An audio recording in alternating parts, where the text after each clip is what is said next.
Call the meeting to order at 10:02. Agenda additions and approval.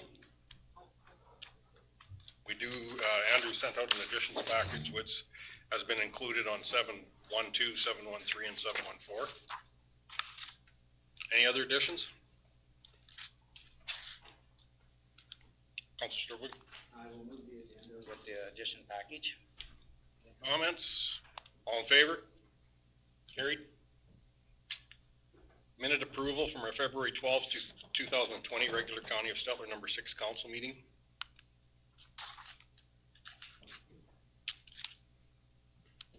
Councilor Gender? Any questions? All in favor? Carried. Swear in Deputy Reeve. Yes, it's Dave Grover's turn to start. Did we remember the Bible? Can you move on? I'm sorry, I forgot the page. The sheets, I Sorry. forgot every time, I apologize. Hey, delegations at 1 o'clock, we do have Sergeant Bruce Holiday from Bash RCMP coming in. And if we could do introductions now, starting with Marlene. Reeds, Erskine, Buffalo Lake. Larry Clark, Wath Gadsby, Reeve. Dave Grover, Big Valley. Red Willow. West Stuhlberg, Vymore Indian Councilor. James Nyberg, Counselor for Erskine South and Warden. Forstenson, Communications. Andrew Brishik, Director of Municipal Services. You got Cassidy CAO. Rick Green, Director of Operations. Christopher Nelson, Director of Corporate Services. Lee Hartman, Manager of Special Services. Rockwell from the State Review. Shane Miller, LPF Utilities. Welcome.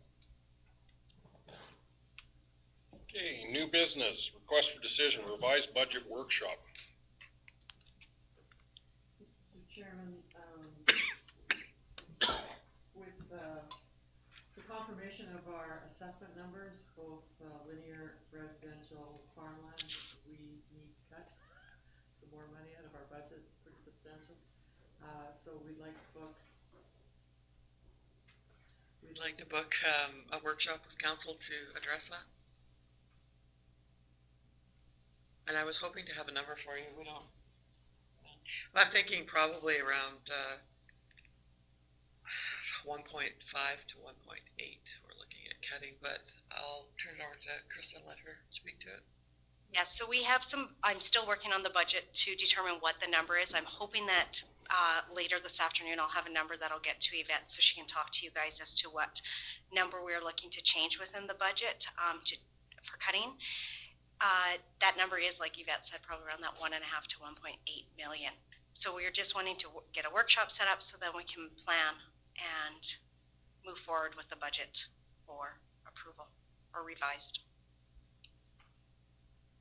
There is no date listed. What are we? Yeah, so I've got on there proposed to meet March 26th or 27th. And if March doesn't work, we could look into April, and that'd be the 14th or 15th. However, it has come to my light that there could be a potential council meeting change date that from April 8th to the 15th. So I just found out that information. So I would look at the prior week, probably April 6th, 7th, or 9th. And I don't know what's on the calendar in front. So if March works, that's great. But if it doesn't,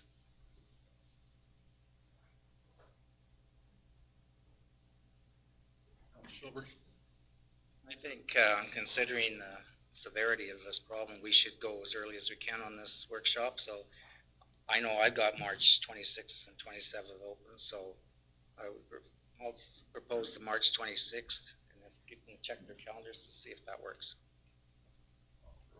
Mine are both, got something on both days. What about the 30th? Everybody? I'm actually away from work from the 30th to the 3rd, so that's why I've marked those days off. I won't be here. 24th? 24th is... We have an ICF meeting with the town of Stettler. I do, and Andrew does in the afternoon. Sorry. in the morning? No, okay, I got that screwed. I'm available the 26th and 27th, not the 6th, 7th. What about the 23rd? Monday.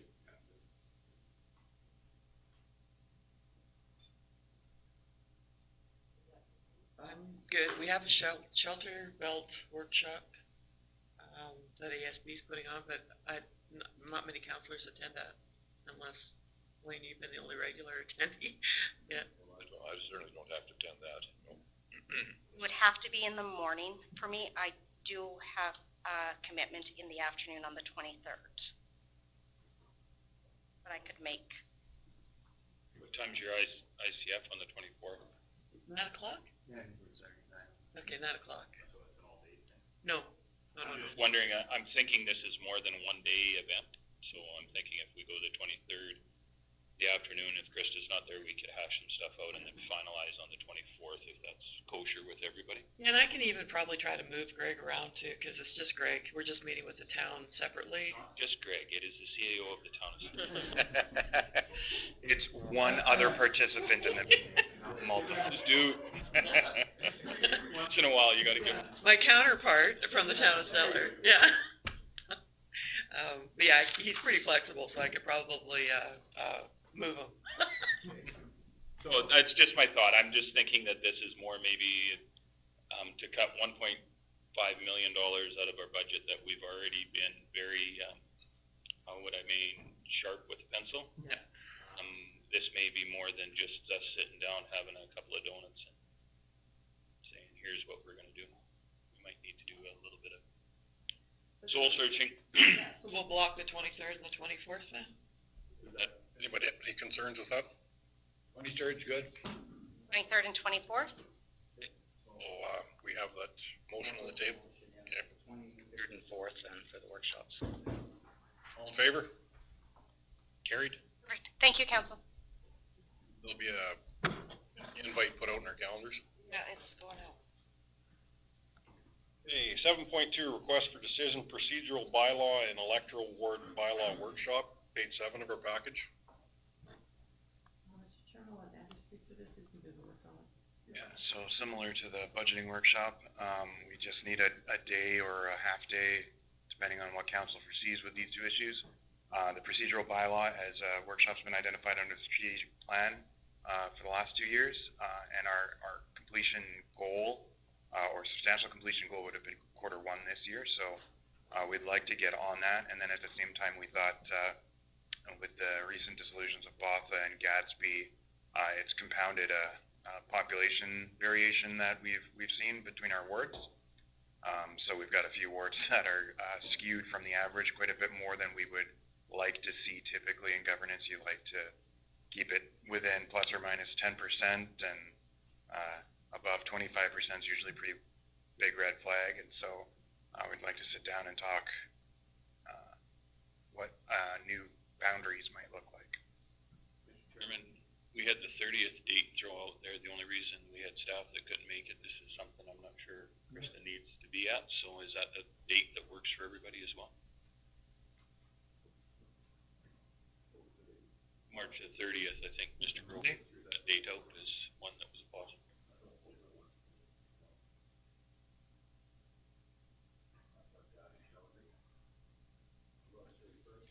31st then? We have a meeting at the legislature scheduled with Starline County, just waiting to try and firm up the time. Yeah. What about April the 1st then? April Fool's Day, there you go. I'm fine with it. Good day to discuss politicians. Yeah, it's free for us. Anybody have conflict with April the 1st? I'll make the motion, Mr. Chairman, that we have our electoral board bylaw workshop on April the 1st. Starting at 9, does anybody have a problem with 9 o'clock start?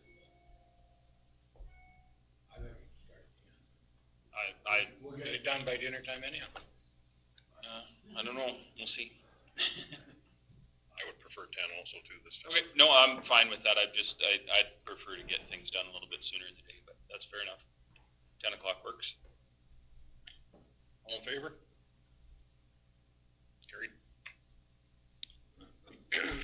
2.3, request for decision re-shotgun / pepper ball gun policy.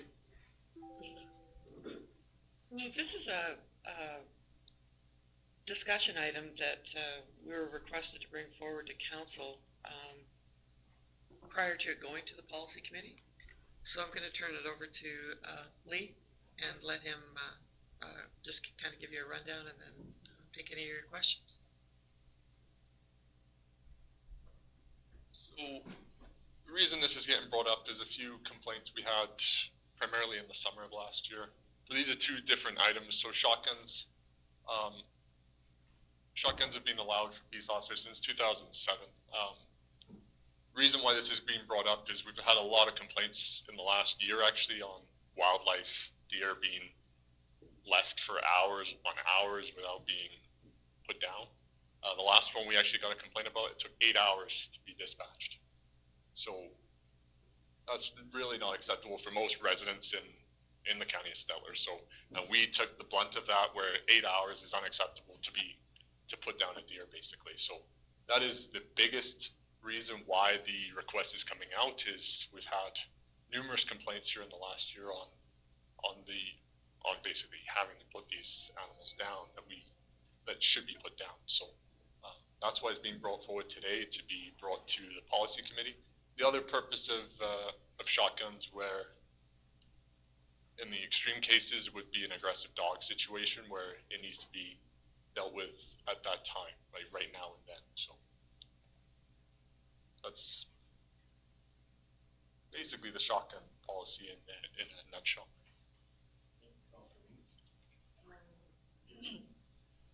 I'll make the motion that the County of Stettler refer Protective Services Policy 15.0, use, storage, and transportation of firearms, and Protective Service Policy 16.0, use, storage, and transportation of pepper ball services to the Policy Committee. I guess I'm wondering, like in the disposal of an animal, it would be a slug that would be primarily used, would it not? I guess I just look at the oversize of that caliber or something like that. But is there not a smaller caliber rifle that you'd be able to also use, be able to have a disposal of something? For us, unfortunately, the only access for us as peace officers are what's listed in the policy that's created. This is basically a carbon copy from several municipalities in the province. So the exact policy is actually a carbon copy of pretty much most policies out there already. So the ammunition and everything is already standardized for peace officers. So at that point, the actual shotgun itself is regulated. So it's a Remington 870. That's the regulation, that what sets it out, and the ammunition's already set as well for what we can carry. I just look at it, as long as like the officers are comfortable using that type of slug for disposing of an animal, it's like your conscience, that part of thing. By all means, like, I'm definitely in favor of disposing of an animal as quickly and humanely as possible. So, Mr. Chairman, I have grave concerns with this coming forward. The safety aspect of having a shotgun in the trunk of our vehicles does pose a concern for me, especially if the general public knows about it. I'm a little bit skeptical of the fact that this has been an issue. We get regular reports, and I haven't seen in the last year anywhere that I can find in the reports that we had an issue with this as being a problem in the past. So I'm concerned that if one issue is bringing on a $5,000 to possibly $10,000 if we go with both units. The fact is, the social media of the world in today's, if we have one of our peace officers putting down an animal, is caught on video, is something that I'm not so sure that I want to see happen. The fact of the matter is, I think we need to get legal advice on this too, as well as what is the legal ramifications of us having this. I'm not sure if any of our members have been trained in putting down an animal. That is like Mr. Gender said, there is a conscience issue to this, and I unfortunately have had the opportunity to dispatch an animal with a shotgun, and it's not a pretty sight. It's not something that is out there. Our sheriffs have since taken over the DOT positions, and the DOTs will be carrying sidearms now as well. This is simply, in my opinion, a downloading from the provincial and federal government to us. And I'm not prepared to happily join them. If we have an issue with an animal that is in that situation, then I think it's imperative that we, number one, need to talk to Fish and Game and say, listen, here's a problem we have. We have not done that in the last year. We have not tried to correct the problem via using advocacy. We have not advocated to the RCMP that they need to get their butt out there and dispose of these vehicles faster. None of that has happened from this council. Until we take that avenue and we have exhausted that avenue of advocacy, I'm not in favor of this right now. And for the simple fact is I don't necessarily want to put our officers, who are peace officers, in that position. So there was an incident not too long ago, and I'm not saying that our officers would do that, where the officers happened to use the shotgun as a weapon, they ended up having two young men on the ground, and he was waving the gun over top of them. I'm just not prepared to take the county of Stettler down that road. So.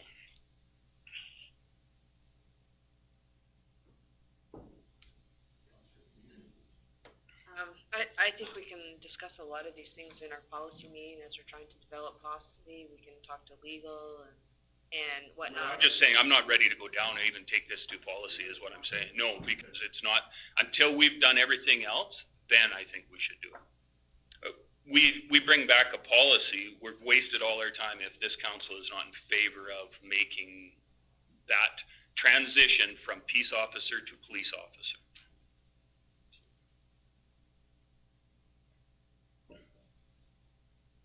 Any other questions or comments on the table? Councilor Gender? The difference between like a peace officer and a police officer is that mainly carrying a sidearm, or you're not? They've got more so with the criminal code aspect is that defines police officer versus a peace officer. Yes, they do carry sidearms. That is another item that police officers do carry. They also do carry shotguns and rifles as well. But we are looking at it not for, say, like the protection. Like I'm very much an advocate that peace officers should be able to carry a sidearm also, because like it has been one in the past. The Fish and Wildlife, they never used to until I believe it was 2007. They would go into the bush and then you're up against someone that can pick you off several hundred yards away. So like I've always been an advocate for that, and I find that our peace officer in the same position, you have no defense at all. At least say like with a shotgun, if someone is, at least you've got some sort of defense for yourself if it really come to that. So, Mr. Chairman, just to be clear, Mr. Gender, you are prepared to take on for the county of Stettler the roles and responsibility of having our officers armed? Is that what I'm hearing from you? Because there comes a liability with that, and I am sure there's going to be a ton of insurance that covers with that as well. One of the things in our interview process, I may be wrong, but I don't think we asked you for a psych exam, did we, Mr. Hardman? So if you're hired by the RCMP, there is a huge psychological study that's done on you to make sure that you are okay to carry that sidearm. Not saying that our guys aren't that. It is a different job that we're asking them to do, and I don't necessarily want to put our gentlemen or ladies in that position with the county of Stettler. If we become the police, okay, then that's a fundamental change that we will make. And if we make that fundamental change, then we better go ask the 5,526 residents of the county of Stettler if they're prepared to make that fundamental change. Because when they go out and enforce that particular statute, and they have run into trouble and have to discharge that firearm, is everybody okay with that? I've seen an animal shot with a shotgun, and it's not a pretty sight. And you put that on a video, it goes viral. I don't want our communications director have to explain why they did that. If it's the RCMP, if it's the Fish and Wildlife, if it's anybody else, that's somebody else's problem. We are peace officers. That's why you've got in here that you're going to be taking training under it. 100%, sir. What type of shotgun? These items, they require non-restricted firearms licenses. You go through the standard test. Obviously, the training's there as well. All of that is in place before even these shotguns are allowed. Just because it goes to a policy committee doesn't mean even the Solicitor General is going to allow it. I just want to put that out there as well. Mr. Grover? I don't think I'll be voting for this, on the simple reason that the RCMP, and he made a good point, and I was gonna make that point, it goes through SEG, but they also are trained for 6 months, and and some of it's to do with rifles and guns and stuff like that. If we're going to have our peace officers do it, then they're gonna have, they should carry a handgun, a pistola there, or a shotgun or whatever, but then they get trained, and you maybe have to go to Regina for 6 months and get trained up, I don't know. That I'm with that. This governmental downloading, they're gonna turn guys that pass out licenses for give me a ticket for not having the right fishing license, now he's okay to shoot somebody. I don't know about that. So I'll be voting against it. Not that our staff, I know, can probably handle it, but it's a liability that we take on. I guess it is also on the psychological effects that it could be on, say, like some of the officers seeing a wounded animal, how they're going to really be able to pertain to this. So if they're going to have to sit there and wait for someone to come and dispose of it, how difficult is it going to be on them, or are they just going to have to walk away from it? This is a part that is going to be very difficult on our men that know how to dispose of an animal. Mr. Chairman, through to Mr. No, we got, That is exactly what I'm saying. You shot an animal with a shotgun. It's an ugly sight. Councillor Nyberg, Logically, may not be able to handle it. Councillor Nyberg, we do have an order here, please. Councillor Needs and then Councillor Stillberg. You said that there was some other policies from other counties, that's where This is exactly drawn upon those, yes. other counties in Alberta do have. Most counties carry shotguns, yes. I have full confidence in our staff that they would be able to handle this extra responsibility, but I don't feel that. I think we, as a county, we have enough on our plate with limited resources now that we can't take on more stuff that actually is the responsibility of the province. Because the more that we voluntarily take, the more they're going to shove our way, and they're getting pretty handy at sending more and more our way all the time. So I don't think we should just step in and volunteer to do jobs that are actually the responsibility of the province. To add to that this is brought forward because of that lack of response from the province with their own departments.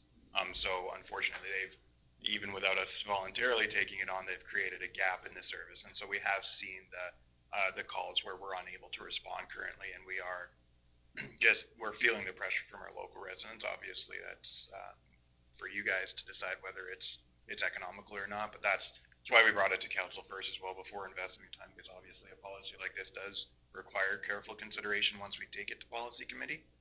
So bringing it to council first gives us that opportunity to not waste time if you don't want to proceed with it.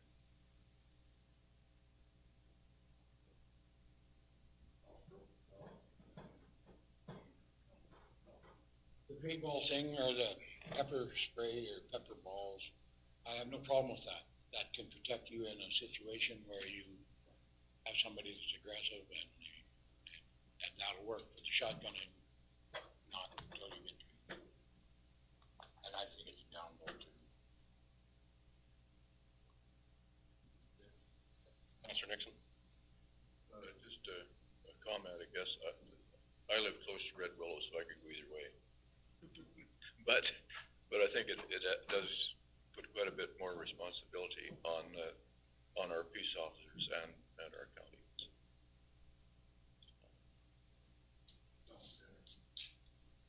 Is there any way, Lee, like if you contacted a private citizen, would they be held liable? Potentially. Potentially, yeah. Like if you contact them to dispose of an animal. Is there any way of, say, like having that waived? if it was within your judgment to say that this animal was in distress. More specifically, we could be incurring liability by That'd be worse for us, yeah. unauthorized to, and asking them to use their judgment. You know, it's the person who pulls the trigger that has to ultimately be responsible for determining whether that animal is in distress or not. That's why we typically contact others right now who are well versed in that. So we go to Fish and Wildlife, RCMP, and vets. Councilor Needs? When I read this, it specifically says dealing with wildlife, and the pepper ball too, dealing with animals. It doesn't mention people, so I do believe if we wrote a policy, it would restrict them from dealing with people, so they wouldn't even be allowed to use that. I guess myself as a sportsman, I guess that hunting and killing is not really a sport, but it is, I look at a very humane way of disposing of an animal. Like it is something that would really bother me, say like if I saw a wounded animal and I couldn't do anything about it. I guess I have one comment from myself on this is that this is not asking even to give the approval to do this. This is asking us to look at it as a policy committee and as council for a policy, which may be that they don't carry them. But what steps do we take to maybe hold our other parties accountable? You know, is Mr. Chairman, if I could, depending on how this vote goes either way, I will make a motion that I think we need to advocate for our peace officers to give them the tools that when they phone to have an animal dispatched, that somebody makes it a priority. There's an opportunity, like Mr. Gender, you could have the vet come out and do it as well. The problem that I see, the biggest problem that I see with this is Lee goes out and puts a deer down, happens to do it with a shotgun, happens to see that go through. Miss Muffet takes a picture of it, it goes viral, and then the discussion comes, what gives you the right to say that that animal was in distress? Why didn't you load it up? Why didn't you take it to the vet? Why didn't you get its broken leg fixed? All it had was a broken leg, Mr. Hardman. Are you that cruel that you put it down? What gives you the authority to say that that animal can be put down? You have no training in veterinary technician. You're no better than anybody else when it comes to that. And I'm not trying to, I'm playing devil's advocate here. There's where the problem lies. This is a bigger issue that has been downloaded to us. The simple fact is the RCMP have dispatched animals and Fish and Wildlife. Fish and Wildlife take a ton of training in this. They are the ones that should be doing this. We need to advocate to Fish and Wildlife to have more officers in this area that can handle the situations that are coming. And so, either way, like I said, I will make a motion that we send a letter both to the minister and to the RCMP to have that made as a priority so that they get the job done, so we're not sitting there. Heaven forbid we'd have a police officer run over one with a truck and park his vehicle on top of it down in Lethbridge. We've seen that happen. And I just wanted to bring the point forward that we're not voting whether they do it or not here. We're talking about what our policy would be. No, I appreciate that. I'm just not even ready to go that far. Questions or concerns? We have a question on the table, or motion on the table for number one. All in favor? Opposed? Nyberg, Stolberg, Nixon, and Grover opposed. Mr. Chairman, and to that end, I'd like to make a motion that the County of Stettler send a letter to the Fish and Wildlife officers, and I'm not sure, the Minister of Environment and Recreation, is that what is his, what title now, Mr. Nixon's title? Environment and Parks and Environment. That have grave concerns with the fact that we're unable to dispatch these animals on a timely basis without getting the response that we need from Fish and Wildlife officers, or the RCMP, and then also send one to the RCMP, both locally to, I think we have a meeting that we can bring it up, and the Minister of Justice, Solicitor General, the Sole Gen, who is also the one who looks after the sheriffs and now the DOTs who will be carrying sidearms and firearms as well. basically 3 letters to go. Mr. Gender? Whether you'd want to bring that question up at the ministerial forum, the RMA. Yeah, I brought it up, Mr. Gender, I have brought it up to the fact that they have decimated our parks and environment officers. I'm guessing now 3 different times that I've brought it up to them, that they have cut back and cut back and cut back, and we're to the point now that the job's just not been done. I think our closest officer now possibly maybe out of cameras. I don't know if we even have one in Stettler anymore. Just anyways, but I'd like to make that motion.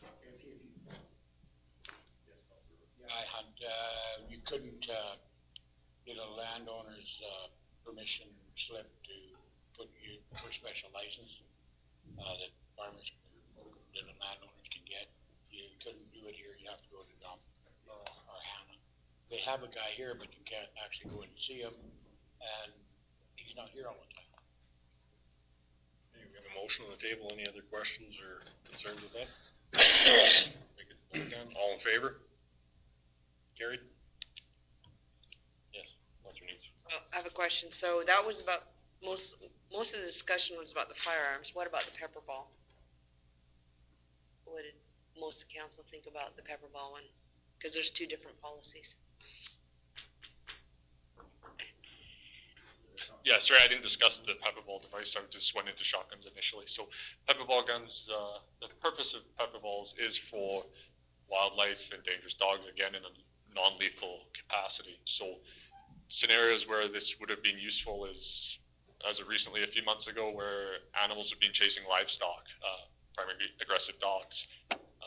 One of the calls we had was 7 dogs chasing cows in a field. So with us, this was at midnight. We had to call all of us out at that time. So that's in overtime incurrence versus these pepper ball devices that shoot basically a condensed version of our pepper spray that we already carry at 150 feet. So at this point, we can do it at a relatively close, like far distance away without, obviously we can't chase these dogs through a field chasing all these animals either. So that's where this is coming out of.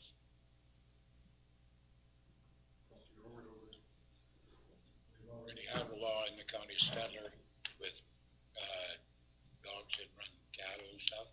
And sheep too. And sheep, it's worked very well. The landowner looks after his own. That's how we deal with it. How far does this your pepper ball shot go? What's it look like? That's my theory. I just want to know what it looks It's a little I think there was a picture of it I did send in. It's black and yellow. It's compact, almost looks like a pistol. It shoots 150 feet, basically powered by nitrogen. And the situation where you say the landowner, it's mostly what happens. However, that 25-30% that don't want to do that or want to shoot the animals, then it comes down to us to deal with it. They also don't want the animal shot, so this is a less lethal manner of getting the animals away and still protecting their livestock as well. My question would be, you still didn't answer it. Does it look like a real gun? I'm just waiting I think I'm just pulling up the pictures. I'm going to put it up on the screen, great.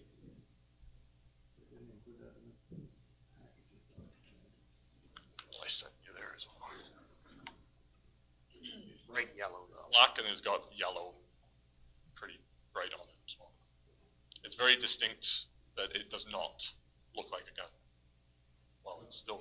Because I was just do a seminar and we asked a few questions and stuff like that. I had a very good turnout on that night. It looks like a handgun. Ones that are loud, it's painted yellow and the holster is also yellow, just so you're aware. 15-year-old kid right in front of my son's place in Edmonton there, like from me to you, that's where the lawn's at. They shot him 3 times a leg because he had a gun that looked like a gun. So I don't know, in that seminar that we were at, that guy said, one woman said, well, I just take an empty shotgun. Don't take any gun. If you're going to take an empty shotgun to confront criminals. I'm just scared to this year, I don't know. Probably vote against this one too. Thank you. I think this, thank you, Mr. Chairman, I think this makes more practical sense, and I would make a motion that we have the policy committee consider this.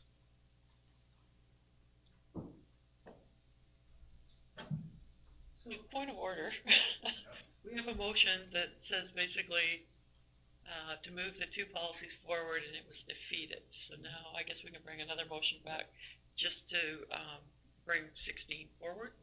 So That that's has to be a substantial change, in which I think we can all concur that this is a substantial change. I'm not in favor of it, but I'm concurring that it's a substantial change. So what, if I could, Mr. Chairman, that's alluding to, if you bring a defeated motion, I think you have to wait 3 months, is our policy, to bring it forward, or 6 months, I can't remember exactly, before it can be seen by council again. It's just a procedural bylaw, Robert's rule. That's what the reason that she's bringing up the point of order. I mean, I suppose they were together, but there are different policy numbers, so. And it is a substantial change in your motion, for sure. I would concur. I'm not sure if anybody else would, but. Council Stolberg? I'm fine with separating them, because when I originally voted, I thought I was voting for the shotgun policy myself. So I think they're different enough that this one can be brought forward today. Any other questions? Mr. Chairman, would we be fair in tabling this motion, Mr. Nixon, in the fact that we could send out a survey to the general public? My concern is this is going to get sent out somehow, said that our officers are now being armed. Looking at that, I agree with Mr. Grover. The first initial thought is that look of that gun, whether you paint it pink, green, or yellow, it looks like a gun. I don't care. I mean, there's guns out there that are camouflage. There's guns that are bright pink that people, young ladies, young men, I guess, go hunting with sometime. It's still a gun. People are looking at the physical appearance of that and see it as a gun. My thought is that we postpone this or table it till next meeting. There's no panic on this. There is no hurry, I don't think. But I think this is something that is as that important that we should survey the residents of the county of Stettler, and it can be done as simple as a Facebook or some sort of poll, I'm thinking. So. Councilor Gender and then Councilor Nixon. This would not be, you would not be carrying it all the time. It's based on policy. You can do whatever. It can be based in locked in a vehicle. It could be carried. It's all based on policy. Realistically, you can restrict policy however you want to at that point. This could be one we could say that policy-wise it is locked in the trunk until you be required. 100%. Yep. Councilor Nixon. Thank you, Mr. Chairman. My motion was to bring it to the policy committee. Through that discussion, we may decide to whether to go ahead or not to go ahead, and in 1 or 6 months. So I mean, it's just a discussion. It's just moving it to the policy discussion is all my motion says. Other questions or comments? We do have a motion on the table. All in favor? Opposed? Councilor Grover and Councilor Maverick opposed. See that every day, Davey. Okay, 7.4, request for decision. New peace officer appointment options. Page 11 of our package. Mr. Chairman, as I'm sure council is aware, the Solicitor General made an announcement that he could expand the jurisdiction of our peace officers. We'd have to apply and present a business case. We wanted to bring this forward to see if council was interested in us proceeding down that road. One is to speed enforcement, which we did bring forward to a central RMA zone meeting. One is theft under 5,000, that's criminal code jurisdiction. But we wanted to bring it forward to council to see what you would like us to do. I'll let Lee speak to it. The initial one, like that said, we did bring it to the RMA. It's primary highways. Right now, obviously, our primary role is not dealing with our highways. That our role is on our local roads, our gravel roads. But however, there is that percentage of time that we are on primary roads. And the expectation there, the public expectation is a marked patrol vehicle with lights is to do something when there's a public safety aspect that needs to be addressed. Prime example is a 60 overpassing 3 vehicles on Highway 12, and we're there. The expectation, public expectation, is us to do something. This isn't for us to sit on those highways to run radar or laser or anything like that. To be on those highways, that's not the purpose of this. It's on the times that we are called out to be on those roads, whether it's for collisions or even we've had livestock on those highways where we may have to attend. Question, Mr. Chairman, to administration or Lee. Who gets the fines? Where do the fines go from this? Does some of that come to the local county? 3% goes to the province, and then the rest would come to us as the county that the highways are running through. Which, is that the way it is now? It's the exact same way. Okay. Yeah. Paid for your extra time, yeah. Our gender?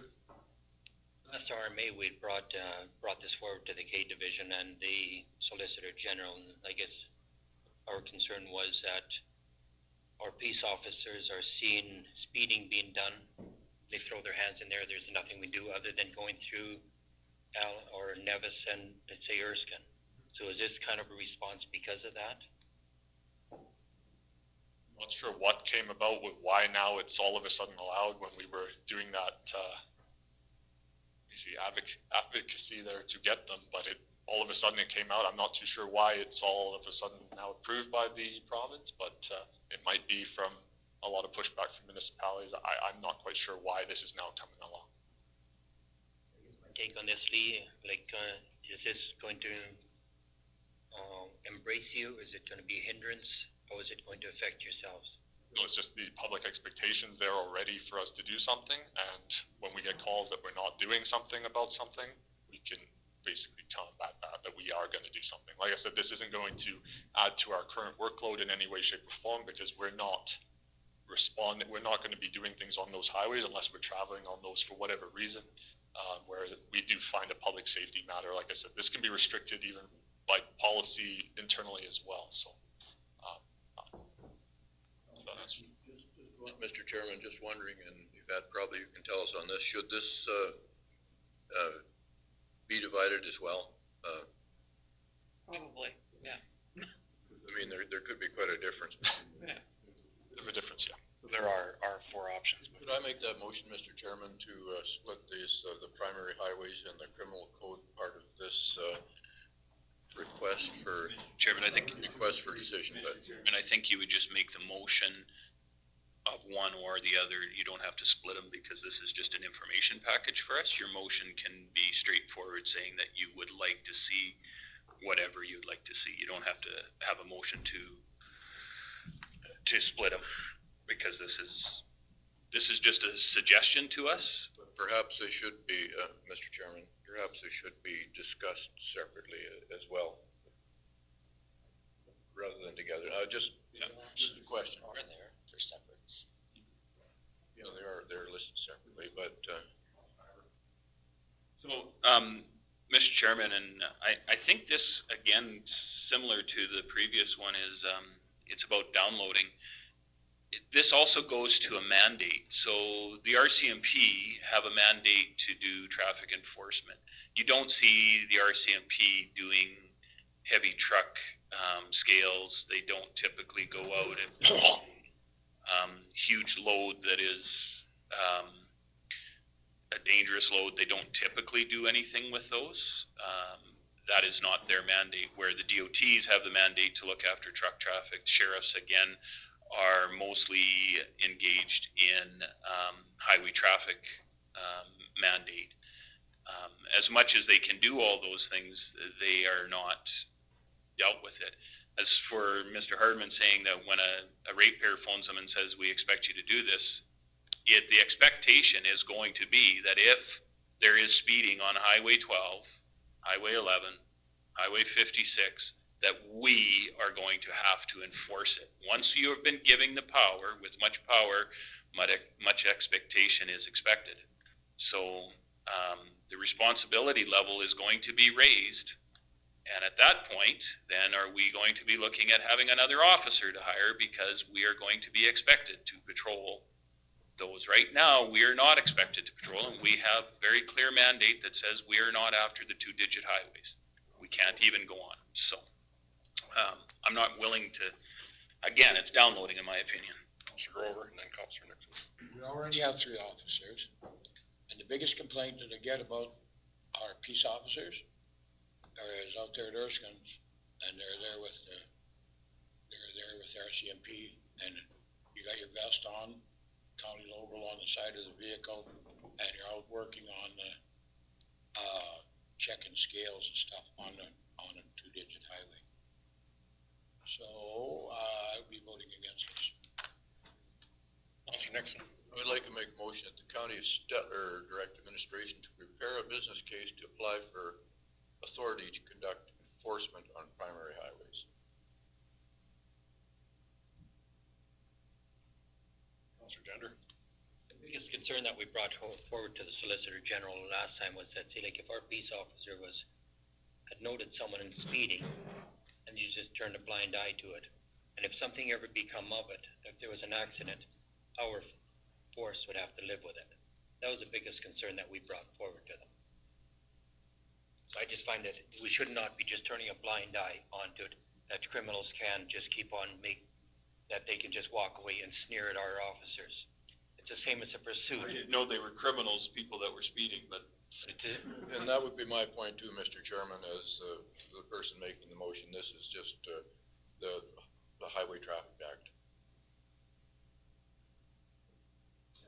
Just wanted to elaborate, similar to the last one. Again, we're starting to see a gap in service based on the current province's mandates to their officers, their systems. They've, given us the opportunity and said, well, if you want to pay for it.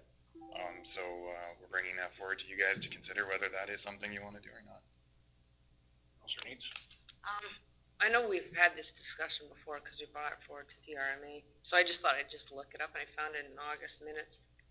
We had this, and we talked about bringing it forward to CRMA about primary highways, and I just looked it up. The majority of council did approve this back then.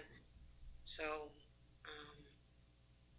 and then, so it'll be interesting to see what the vote is, because there's some of us who didn't want to download it on you, but then some of us said that, well, the province is not filling in where they need to anyway, and we need to take care of our highways, and our residents kind of expect us to. So.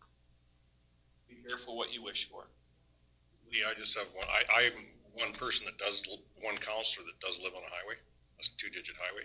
It frustrates the heck out of me that it seems to be east of Stettler and Highway 12 now, a common speed would be 125 to 135, especially between 6 o'clock in the morning and 9 o'clock in the morning.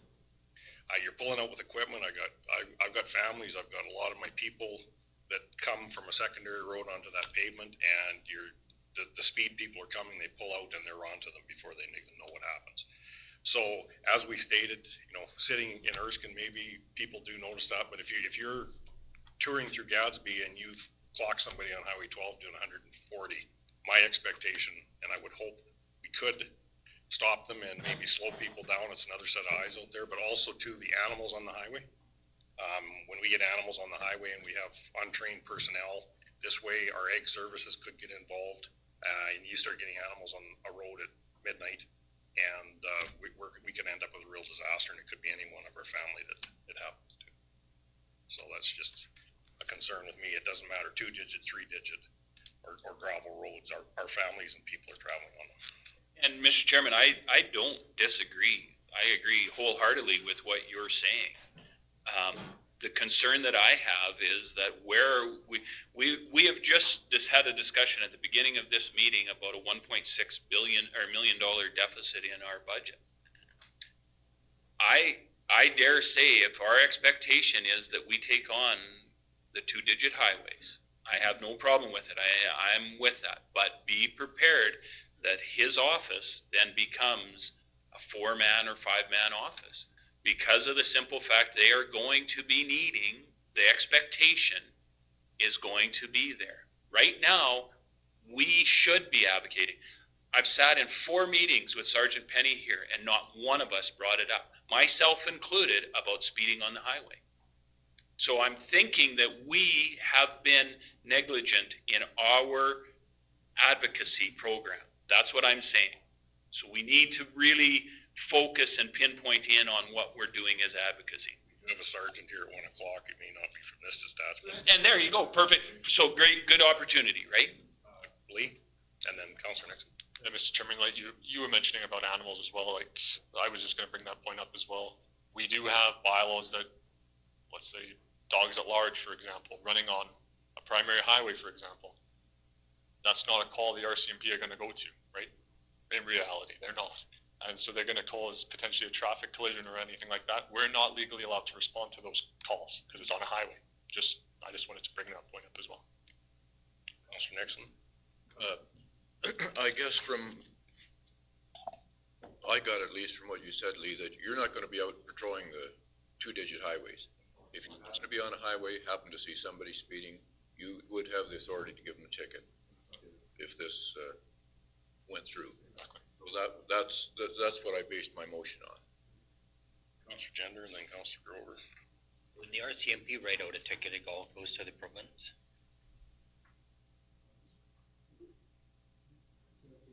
I thought we did see some of that running.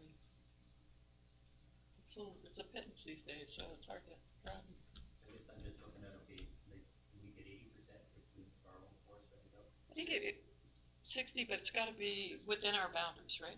Yeah. Also, nowadays, they've just come up with some new things with tickets where now pay codes go onto it per place where you're actually issuing a violation ticket. So if a province issues the ticket, it's going to go all to the province for the most part. When we issue a ticket, there is a specific code we put on that goes to the county and stuff. That's A little bit. Saved my life. Councillor Grover. No one ever talked about the sheriffs. Where'd they go? Do we still have sheriffs? Downloading, they disappeared. We got sheriffs and they were, how do you put it? Okay, I'll tell you, poorly trained. Not trained as well as an RCMP.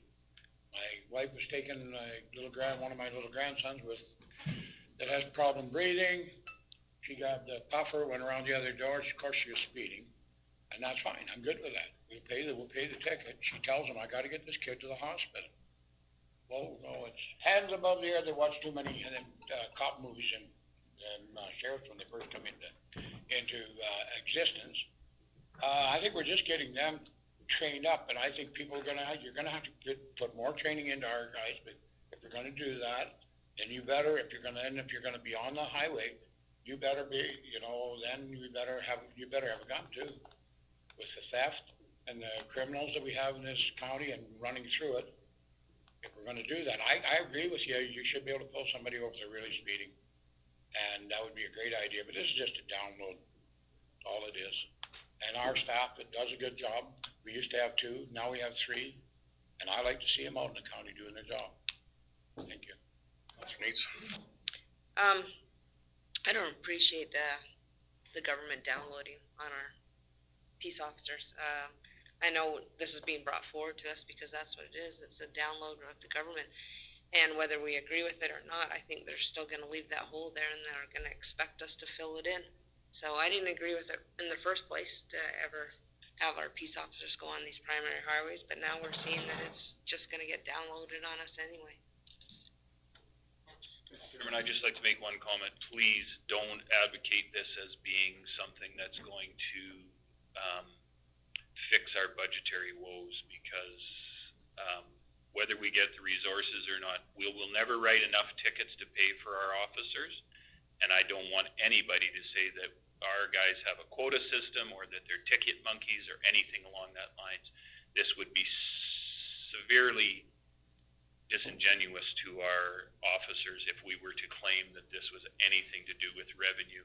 This is about necessity and safety. My concern is, and I'm not discounting the safety, is whose responsibility is it? And in my opinion, the RCMP, the province, the sheriffs, and somewhat the DOTs. Stolberg? I have a problem with the province charging the rural municipalities more for policing every year and then expect them to do their own policing. That doesn't make sense to me. I mean, it's one or the other. Either you don't charge us anything and then we'll look after some of this ourselves, or you're charging us all this extra money for policing. You better have your own men out there to do it. To do both. I mean, pay more for policing and then do it yourself. Anyway, to me, that doesn't seem fair. Andrew? I spoke with the Solicitor General. This is not a downloading from the province onto us. This was simply asking the province, do we have the right, can we have the right, if someone is speeding, can our officers stop them so that in time, if something would ever become, say, like an accident, that our officers can have the peace of mind saying, I never turned my back on someone that I could have possibly stopped an accident from happening. That's the only thing that we had asked for them, to be able to have the right in their own description, whether they can. Mr. Nixon? Yeah. Yes, we've had quite a bit of conversation on this. The way I look at it and the way I base my motion on is that if the peace officers head for any part of the county, they're going to cover Highway 56 north or south for a certain distance, Highway 12 east or west for a certain distance. It must be frustrating for them to see somebody speeding and not be able to do anything about it. And I don't think that part of it is downloaded or anything. I think it's just like Mr. Clark says that, it's a safety issue. Thank you. We'll take this to vote, please. All in favor? Opposed? Grover, Stolberg, and Nyberg. Opposed? Carried. Okay, 7.5, request for decision. The other half of Part of the criminal code. Oh, okay, the criminal code piece, okay. You gonna speak on that, Lee? The criminal code aspect that is being proposed, as well as another item that's being announced by the Solicitor General. Even the criminal code, there's a few aspects in there that revolve different criminal code items, I suppose. One being criminal code warrants. Currently, right now, we can apprehend someone under a provincial warrant. So if they have a provincial warrant for, let's say, driving while unauthorized driving suspended, we can arrest that person if they have a warrant. That's within our authorities to do so. If they have a Canada-wide warrant for, let's say, I don't know, assault with a deadly weapon, for example, we cannot do anything. We have to let that person go. So right at this point in time, we can't do anything other than call the RCMP. If they're free, they can come out. We can't hold that person there because we don't have the legal authority to do so. This would give us that authority to do something about that if we come across it. That's one of the items that have been mentioned. So I don't know if you wanted to discuss that or me just go through all of them. Is there other ones you're going to go through? There's a few, yeah. You might as well run through them and then we can discuss them. That's the first one. The other one would be theft under 5,000. Right now, again, that's a RCMP event. They call the RCMP for any item that's been stolen, fuel, anything like that. Usually a report gets made, and that's kind of how it goes. It's, for the most part, it's not fully investigated. This would obviously give us that ability to investigate that. The other one would be mischief under 5,000. Again, that's anything from cutting a fence. Again, the exact same scenario of usually they're not thoroughly investigated. It would now be investigated by us, or potentially to be investigated by us. The other one was assaulting a peace officer in the course of our duties as well. That can come right now for if someone assaults us during our regular duties is to arrest that person for assaulting us and charge them for that. Right now we have to, right now it's kind of convoluted on how that works. That's all. Are there situations, Lee, that you find within our county or borders that would really benefit you and our forces? With the theft and mischief under 5,000, those would free up the RCMP to deal with more, as our residents always demand, free them up to do more major issues. So that would free their time up to investigate more of the higher profile things that are happening in the county. It would increase the levels of service to our ratepayers. Sorry, that's the point I wanted to make, is that the criminal code appointment is a more substantial change in the level of service we're offering. As a result, there's more unknowns with it, but it's just, I mean, this was a significant election time concern with rural crime. This is sort of, I think, an answer to some of the advocacy other groups have done to try and get a more local touch on the rural crime, but it is an increased level of service. Mr. Grover? So there's 3 peace officers that we have now. Would it, the manpower, would it be any more, would there be any more hours you'd be working or not? Than you guys are? No. You're not going to download another, because we're already getting $140,000 downloaded next year, 300 the next, and 500 the next for an RCMP that we're not going to get. And now we're going to do all under $5,000 ones. We're going to do that, and the county's going to do the pay for them. You see where it come from? Yeah. I don't know. That's just a question. It might be all right, but to me, it's just a download from the provincial government. You guys do a great job at it. You're doing some of that now anyhow. Not legally allowed to. Okay. When we attended the law seminar, they were given the list of what all the training that our peace officers could have, and this was one of the ones that they had listed. And so I think it's a really good idea to have our peace officers trained in this. Our residents have asked for all the help that they could get to help reduce rural crime, and this is just another step and another training that the peace officers can have that a lot of peace officers in our province do have. And so I think this would benefit our county and our peace officers. So if you pulled over a vehicle that you suspected of being, say, like in a robbery, and just come from Mr. Grover phoned in, and you saw suspicious items being within, are you able to do anything about it now? It's within our authority. So if there's an officer safety standpoint, as there's a firearm in the vehicle, for example, yes, for my safety, I can arrest that person. I've done that in the past. However, if I have knowledge of. Push the button.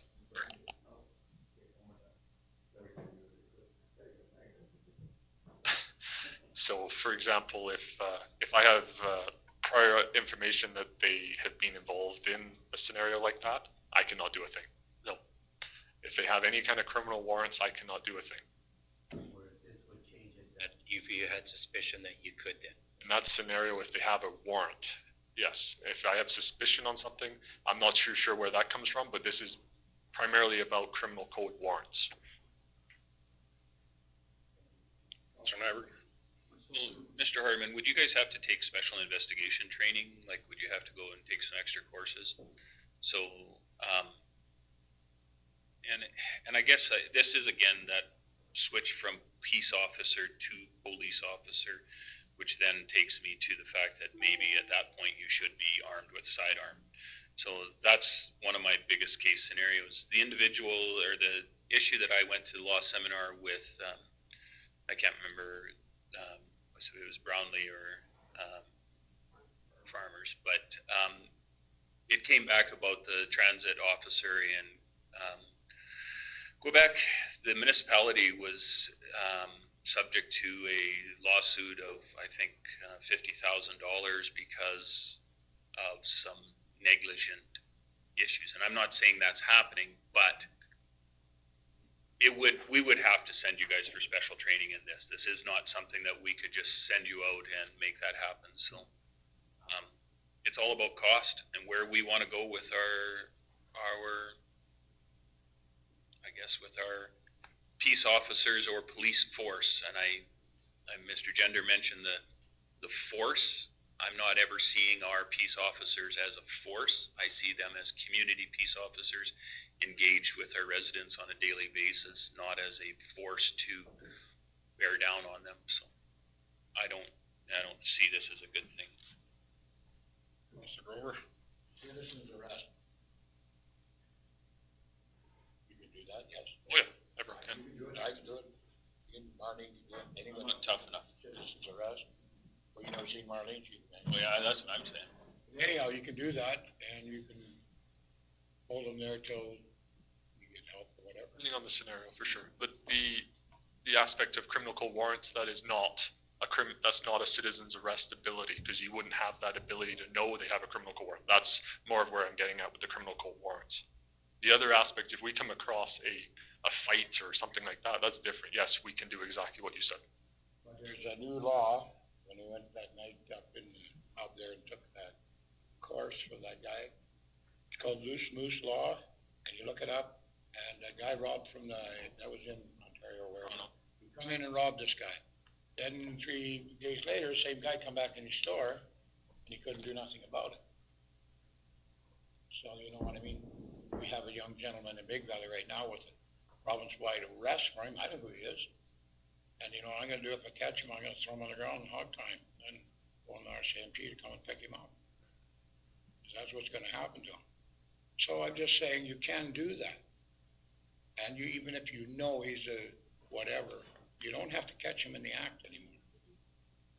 Did you know that? We're restricted a lot by policy as well, so we are a little different in aspects as well, sir. When we come into where we are with the training and things like that, we do have different policies and what we have to rely on, for sure. Councilor needs. I was just thinking about that Montreal case. That was a bylaw incident where she didn't hang on to the handrail.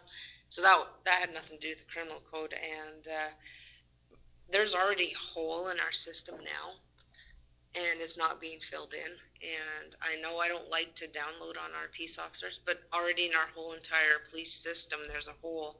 And so this is one way where we can help fill in that hole. If we don't allow our peace officers to do this or to take this training, then we're still leaving that hole. Whether we want the RCMP to fill in or the sheriffs or whatever they're allowed to do. But I think this is good. This has already been out there for a while for peace officers to get trained in it, and other police officers in Alberta are trained in it. And I think it'd be really good to help fill in that hole. I know it's a download again from the government, but the hole is still there, and I think we need to fill in that hole too, where we can. Mr. Hartman, how would you know if somebody has a Canada-wide warrant, or so let's say we did this and we adopted it, how would you know that? Right now, we do have access to the Canadian Police Information Center. So we do call in, which is it's a branch for the sheriffs, which we call in for vehicles that we stop currently, and we can run those individuals through that system where they would then tell us what warrants they have, or if they have any kind of criminal past, or if they've anything. Already do that? Not right now. It's when we come across one that has a criminal one, we're done. Well, they have a criminal warrant, but there's nothing we can call the RCMP, but we can't hold that person longer than, for example, it takes to write a speeding ticket. Low riders. And just a note to Mrs. Neats's comment. The RCMP, the Sheriff's Office, and the Department of Transportation officers are sued on a regular basis. They're in court on a regular basis. The fact that it was a bylaw or not a bylaw doesn't make a difference whether you're going to get sued. It's still you will be incurring yourself to a higher liability issue. I would like to see the stats of how many other municipalities are doing this, what their success and what their failures have been going forward too. So I'm just wondering if this changes our RMA insurance as well. Has RMA weighed in and said that if there's going to be different insurance issues? And what are our lawyers saying? Are there different?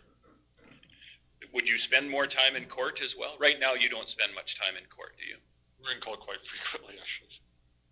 But so this, if you were doing an investigation, Increase our court time, for sure. time isn't going to be just the one time in court. It's going to have to be a regular. Yeah, 100%. Yeah, you're right, James.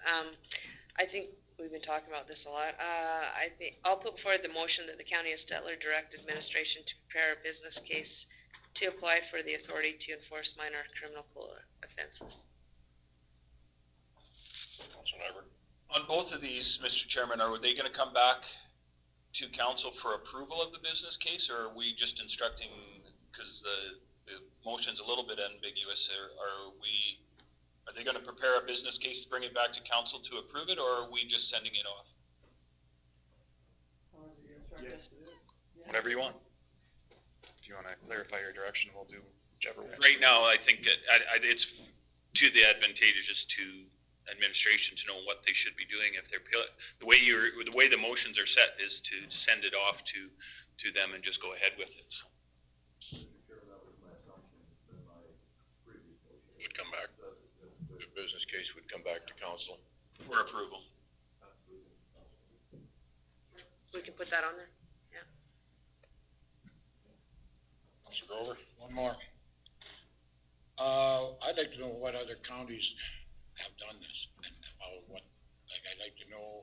I'd like to have our staff do a little background of other ones that are close to us that let them do under 5,000. Yeah, so this is a brand new authority announced, so we're bringing it to you as a. You know which ones are right? Yeah, so we'll. He said that they had some that were already in it. And Mrs. Neat said there's some that are already doing it too as well. So I'd just like to know how it's going. And I'd like to know where they get their training and how long it's gonna take to train our peace officers. So because I want ours properly trained when they go out there. Do you have anything else to answer on that? Yeah, no, it is quite new, even though some are maybe jumping on it. But we can. Yeah, so yeah, we can absolutely bring that back as part of the business case for those who will have a short involvement in it so far, as well as compare our business case to other business cases for applications. Because once again, even if we do prepare a business case, council approves the business case, we still have to submit that to the Solicitor General, and they have to approve whether that's substantial and whether it meets their criteria or not. Mr. Grover? And how much the training is. Councilor Nyberg? So through to administration, what if we, we're getting download, what if we went the direction of, with a full-out police force, going that direction, not having the RCMP look after us at all in our county area? What does that entail? I know you have like the city of Red Deer, city of Camrose, city of Lacombe, mostly done by cities, but I'm thinking that it's in the mandate of any municipality to run their own police force, not peace officer. I'm not that familiar with it. I had received a couple calls from Red Deer County asking if Stettler County would be interested in perhaps partnering with them, looking at a municipal police force that would look after Red Deer County and Stettler County, and that was based on what we would be paying in the police requisitions, new police requisitions, and if we could get same or better level of service. But I didn't hear anything back on it, and I've got to admit I didn't explore it much any further. Is that Curtis that got a hold of you? I know there are a number of municipalities now that are with that current model that's being downloaded to us, that are looking at actually running a full-out police force versus, so that, and I haven't talked to any of the counterparts in the city of Lacombe or the city of Camrose with their own police officers and police force, how that actually affects them financially, but something to talk about. You did bring up city of Red Deer, but it is RCMP. Yeah, no, you're right. I meant city of Lacombe. Questions, concerns? All in favor? Opposed? Councillor Nixon, Stolberg, and Nyberg. We're voting on just taking it and getting it. And bring it back, yeah. Get the information and bring it back, Yeah. right? Yeah. Not voting on a policy. No, that's what Councillor needs clarified that. Carried. Request for tender award, or request for decision award tender patrol vehicle, page 13 of the package. Hardman show this morning. It seems to be. I will at least speak to this, but we did have a patrol vehicle go down, but we lost a transmission, which is an extensive repair bill, even with us repairing it. So I had put a hold on all capital purchases after we started to receive some bad news about the budget.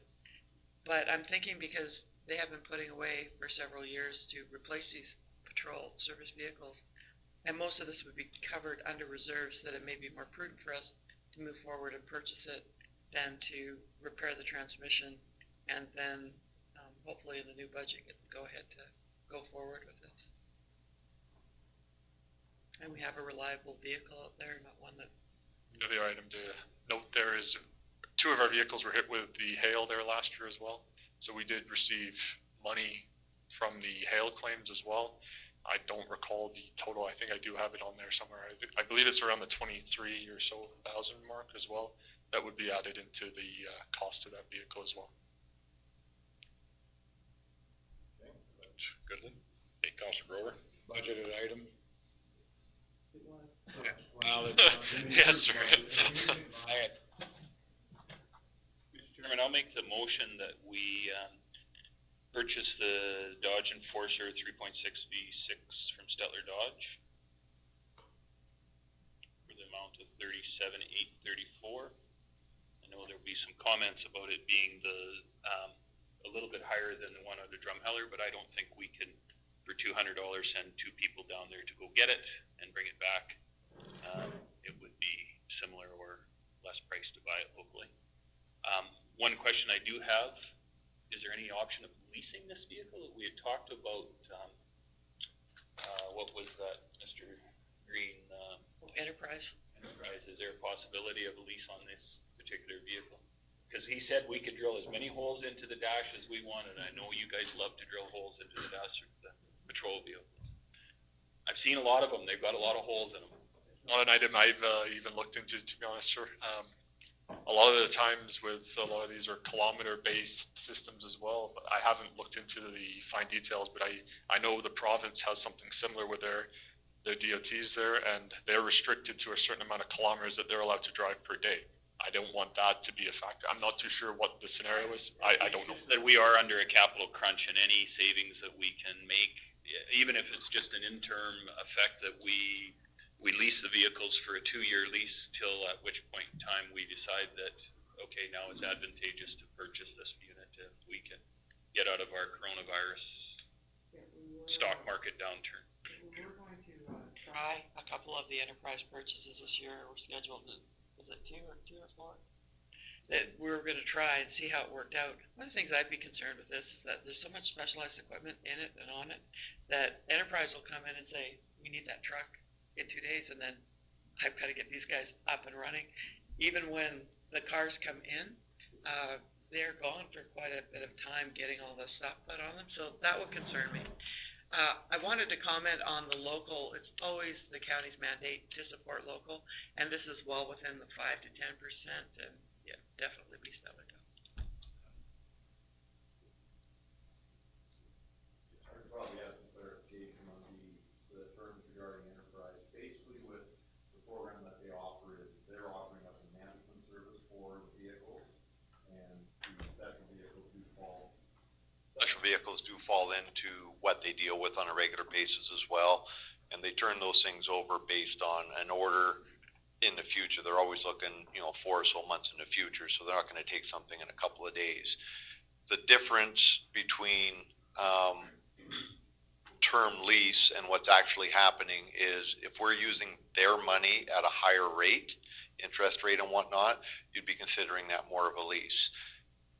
The other way to do it is use our own money, right, and just pay them a management fee, which is going to help us turn those vehicles over and lower the cost, ideally, of operating. So Don't get hung up on the word lease. Leasing is essentially using their money at a higher interest rate and instead of our money, so like you would with a leasing company, but that's not necessarily the option that you have to take. They're basically managing it for us, trying to optimize the in and out costs of these vehicles for us. So hopefully that helps clarify it. And it is in their wheelhouse. So it's something to definitely look at going forward. And we're in a tight crunch. Maybe in this point that you have the money, look at it and say, okay, maybe we can run a lease. Councilor Grover? You're making the motion to buy these, or? I'll make a motion that we purchase this one and that. You have to take them back. They have to be in, like, as far as I'm concerned, show. Because I'm just going by a couple of farmers that had rented them. They get a scratch, they get a this, they get that. That all has to be fixed. One guy had to put $18,000 back in that thing before they'd accept it back. But I would be careful with that. And if we're voting on buying them, I'm going to vote to buy them. Thank you. Yeah, and to clarify that, it's not a traditional lease that way. I mean, there are very minor restrictions, but it's an equity lease situation where you're still using their money. You're only getting credit for what it does sell for later. We're using our buying power, so it's not like we're trying to turn them back over to them. It's really a matter of how the money's being used, not a traditional lease. Unfortunately, the way they describe it, an individual lease. Them ones there, that one, what happened on that one too, it went over its amount of lease kilometers, and then you pay right through the nose. It's a personal lease versus a commercial lease, yeah. We wouldn't have a kilometer basis on this. It's really value in, value out, and that's how it works. Any other questions? All in favor? Carried. Request for decision, Painterth ICF, page 15. Mr. Chairman, I'll turn this over to Carol Jacinta, and we have 3 of them in a row here. Thank you, Mr. Chairman. So yes, this is, we're winding down on our intermunicipal collaboration frameworks with our rural neighbors. So this one is with the County of Painterth, very similar to what you've seen in the other agreements. For most part, the mutual aid agreement is what we share, the agreements that we share with the County of Painterth. There are provisions for other agreements going forward, but currently the mutual aid agreement is the most common agreement that we've seen in all the previous and going forward. So I don't know if you have any questions on this particular. Councilor Everett? Mr. Chairman, on our east side, we have the windmills going in, and there were some road use agreements, and whatever happened with it, I haven't heard back of what the finalization of that agreement was yet. We haven't received a referral. We just, and at the point where we were brought to our attention, it was just a proposal. So we haven't seen any and haven't done anything with regards to the agreement, or that would be something that could be addressed if we are referred on the application. But I know I'm not answering your question in that sense, but we haven't done anything because we don't actually have the application before us to respond, and provide our feedback. We would be looking for a road use agreement, and basically that's what our response was. Yes. They never got back to us with anything.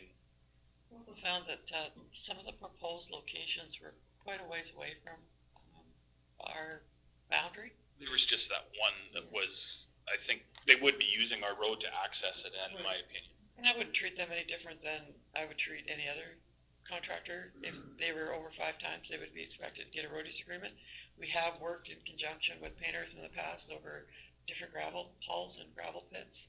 We've had pits basically on the borderline of the county of Painterth, and they run on our roads to get in there, and we run on their roads to come back. So I'm not concerned. No, I wanted to make sure that T was crossed.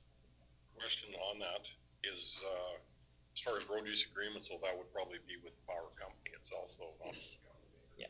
Just that we have the understanding that we would get the referral and they would know that it would have to be something that's done, so they can't say, well, we didn't know about it. That's what the ICF would be for, so.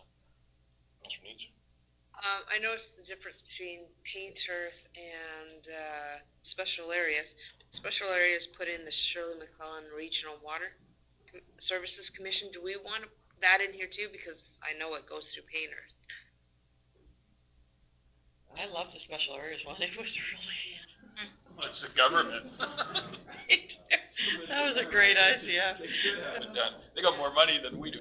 Because I just noticed McClellan goes right through paint earth, so Yes, it does. that in there. Good point. I guess it's up to council if we could ask for it to be inserted. Cool. Mr. Chairman, again, for that, is that something that Shirley McClellan should have an ICF with them, or we should? No, it's county. Okay. It's just, we're the managing body. We may not always be the managing body, so I don't know how that works, right? So if there comes a day where another municipality or somebody else takes it over. I believe it was more to the fact that you have to have collaboration because you're both members of Shirley McClellan. Not that we were the governing. Yeah.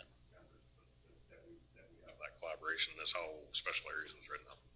And in special areas ICF, it's just a paragraph, right? Which I'm sure if we approach paint earth, that we could definitely mirror the same Protects us both. It's a good point. paragraph and put it in.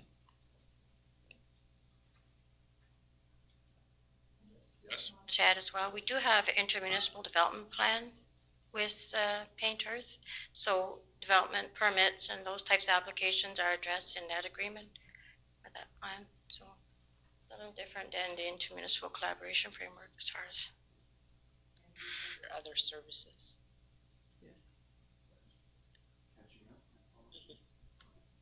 It just mentions that it's there, and it doesn't hurt to raise awareness because we're all not going to live forever, right?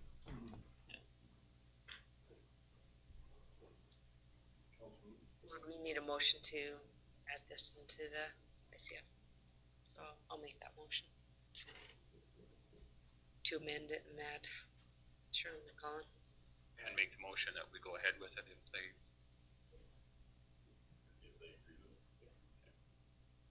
Got that, Marlene? No. Well, I'll make the motion to amend and add that paragraph, so I guess you can add that paragraph. Other services. Other services, that it's from special areas to Paint Earth. And that the motion to approve the ICF as amended. Or do you need two separate? Probably best to do them as two separate. Yeah, this is to amend, and then, yeah. So this one just to amend. Any other questions? All in favor? That's on the amendment. Yeah, on the amendment, carried. So on the approval of the ICF? So I can make the motion to approve the ICF with the amendment. Any questions? All in favor? Carried. Okay, request for decision, special areas ICF. And it is page 25. I'll make a motion that we accept this, Mr. Chairman. Had a step on his toes there. Ordering member. Councilor Nick, do you guys want to duke it out, or who's? Well, actually seeing that Mr. Stolberg is the ordering, like they say, to the special areas, I will back down this one. I was just going to add, that's fine. I was just going to add that we've had a good working relationship with special areas all along, and I'd be happy to approve this option 3 as presented of this ICF. I just wanted to point out one difference as well with all the other agreements. We've had a signature page where our REIV and our CAO sign. But this agreement, all is required is that we provide a resolution from council to adopt it. So I don't know if you've noticed that there isn't a signature page in this one. Okay, so is there, you make the motion for number 3? Do you think, does the administration believe that it would make it more official and binding with a signature? No, I really don't.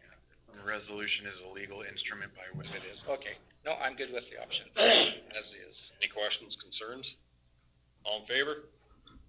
Carried. Request for decision, Flagstaff ICF. As a bordering person there.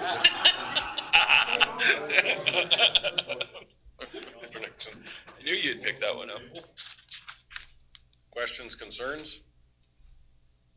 All, do you want to, is there any differences with that? Again, mutual aid agreement, disaster services, and the peacetime, they're all mutual aid type that we have in common with the Flagstaff County. Any other questions? All in favor? Carried. Which resolution are you going for? The third one? Third one. Okay, request for decision, 7.9, tell us ride for dad sponsorship. So this was the, When we were at the CMRA in Clearwater County, we were approached, Councilor Gender was approached about sponsoring this event. We did receive the correspondence, and Nikki, you did up the RFD, right? So if you want to speak to it? Yes, so tell us Rural Ride for Dad sponsorship. They're requesting that we sponsor lunch in Big Valley for approximately 100 to 150 riders on June 27th. The Rural Ride for Dad is nonprofit motorcycle enthusiasts who raise money for awareness and prevention of prostate cancer in men. They organize an annual ride. I'd like to make the motion that we supported. And like, I guess I can relate to this. I've been a very recent recipient of this. So like, I would take $300 out of the funds that have been on behalf of myself. And also, I would like to donate on behalf of my wife and myself, matching that. And the other funds come out of whatever funds. the rural development program. Councilor Grover? Yeah, you can't have my fund money, it's already spent. But that's a good cause. So that motion, you've got that clear that it would be, is it 300 or 350? No, it's 300 from each counselor, so we'll take 300 from Ernie's contribution, and we'll supply the rest of the rural development fund. And then, right, and then Councilor Gender and Mrs. Gender can donate $300 to the county of Stettler. That way you can use it on your income tax, or you can do it directly to this also, whichever way works best for you. County will pick up. Pick up the difference. Yeah. Development fund would pick up the remaining 375. She makes great pizza down there. Any questions on this? All in favor? Carried. Okay, request for decision, regular council meeting date, page 42 of our package. Mr. Chairman, Our MLA, Nate Horner's assistant VA, stopped in to have a chat with me the other day and notified me that their next summit, which was what we attended in Hannah in November, was booked for April 8th in Acadia Valley. I explained to him that it was our scheduled council meeting date, but I did want to give you the opportunity to move the council meeting date and attend the summit, or not attend the summit and keep the council date. I just felt we did get some significant value from it last time. Do we have the RMA coming that day? That's what I was gonna ask too, but Councilor Nixon, that's one question. Yeah, I talked to Nate the other night. He said he believes there's a conflict there on that, so on the April 8th date, so I think we should probably check with him further before we change. I know we changed the council date, but this was just. Mr. Chairman, what I'd like to do to alleviate this problem is I would like to make, because we don't have any legislation that has to tell us how how much time we have to have it. 24 hours. So I'd like to make the motion that our April council be at the call of the chair. So you will have the responsibility to call it when you get the information versus us having to bring this issue up. All you have to do is give anybody 24 hours and hopefully send out an email. Everybody will respond, hopefully, and that will alleviate the problem. Also, to your earlier comment, RMA was booked to come here that day. So that again would be your decision to make, Mr. What week? Yeah. Coordinate. You have to herd cats. That's your job. Yes. Okay. So is that a motion on the table? Motion that the April meeting be at the call of the chair. Okay. Discussion? All in favor? Carried. Okay, request for decision, meeting with the Minister of Municipal Affairs and Minister of Justice and Solicitor General on March 31st, page 43. So, our MLA, Mr. Horner, Nate Horner, has set up a meeting for Starland County and Stettler County to discuss the shallow gas tax initiative, which has created some, scrambling, especially for us, and to talk about the new policing requisition. So he was able to get a meeting for us with the Minister of Municipal Affairs and the Solicitor General. And the last I heard, it was scheduled, we've had it change a couple times, but March 31st, and I think it's noon to 1 o'clock. So we have close to an hour with both of these gentlemen. Starland is taking 2 counselors and applicable staff. They have asked for Reeves. So we're just basically looking for direction on who the other counselors should be that would be making the trip up there. Staff would be myself and Andrew. Mr. Silver? I'll make a motion that the county send the Reeve, Councillor Nyberg, and staff to attend the meeting with the minister. Questions on the motion? All in favor? Carried.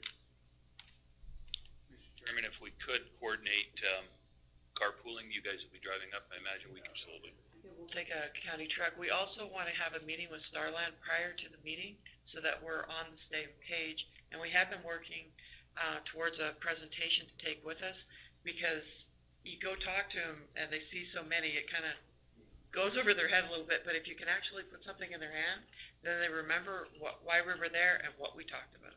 So, Mr. Chairman, to that end, we did the presentation to municipal affairs with our graders and our little model here a few years ago in our we're modeling it after that. We actually had the brochure that we gave. It was wonderful done, because I'll tell you what, we got kudos from municipal affairs regularly because they remembered, oh, you're with the County of Stettler. I remember those little graders that you guys had, the model. You showed us how you were fixing your roads. They were very, very impressed, and I think that's kudos to our staff. Model of the gospel. You got one? Might have one. A model of the people that are out of work. Arrow that goes down. Take a model of our bank account that's empty. Or the farmers that never get paid for their. Exactly. Councilor Nixon, did you have your hand up? An update on the last discussion there.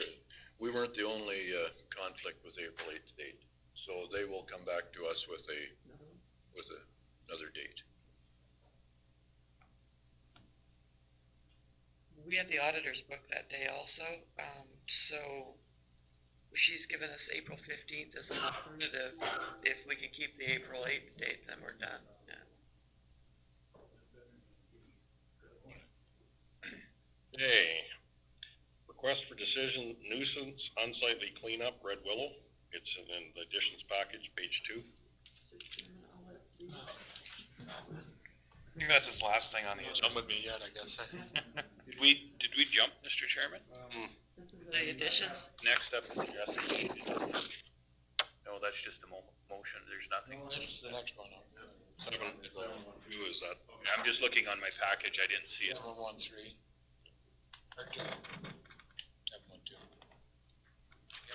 ahead, Lee.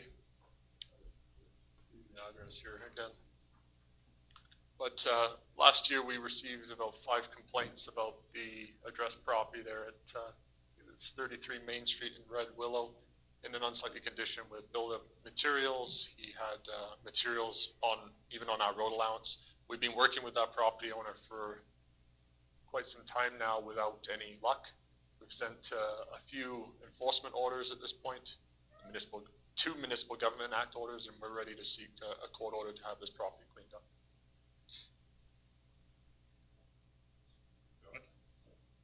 Councilor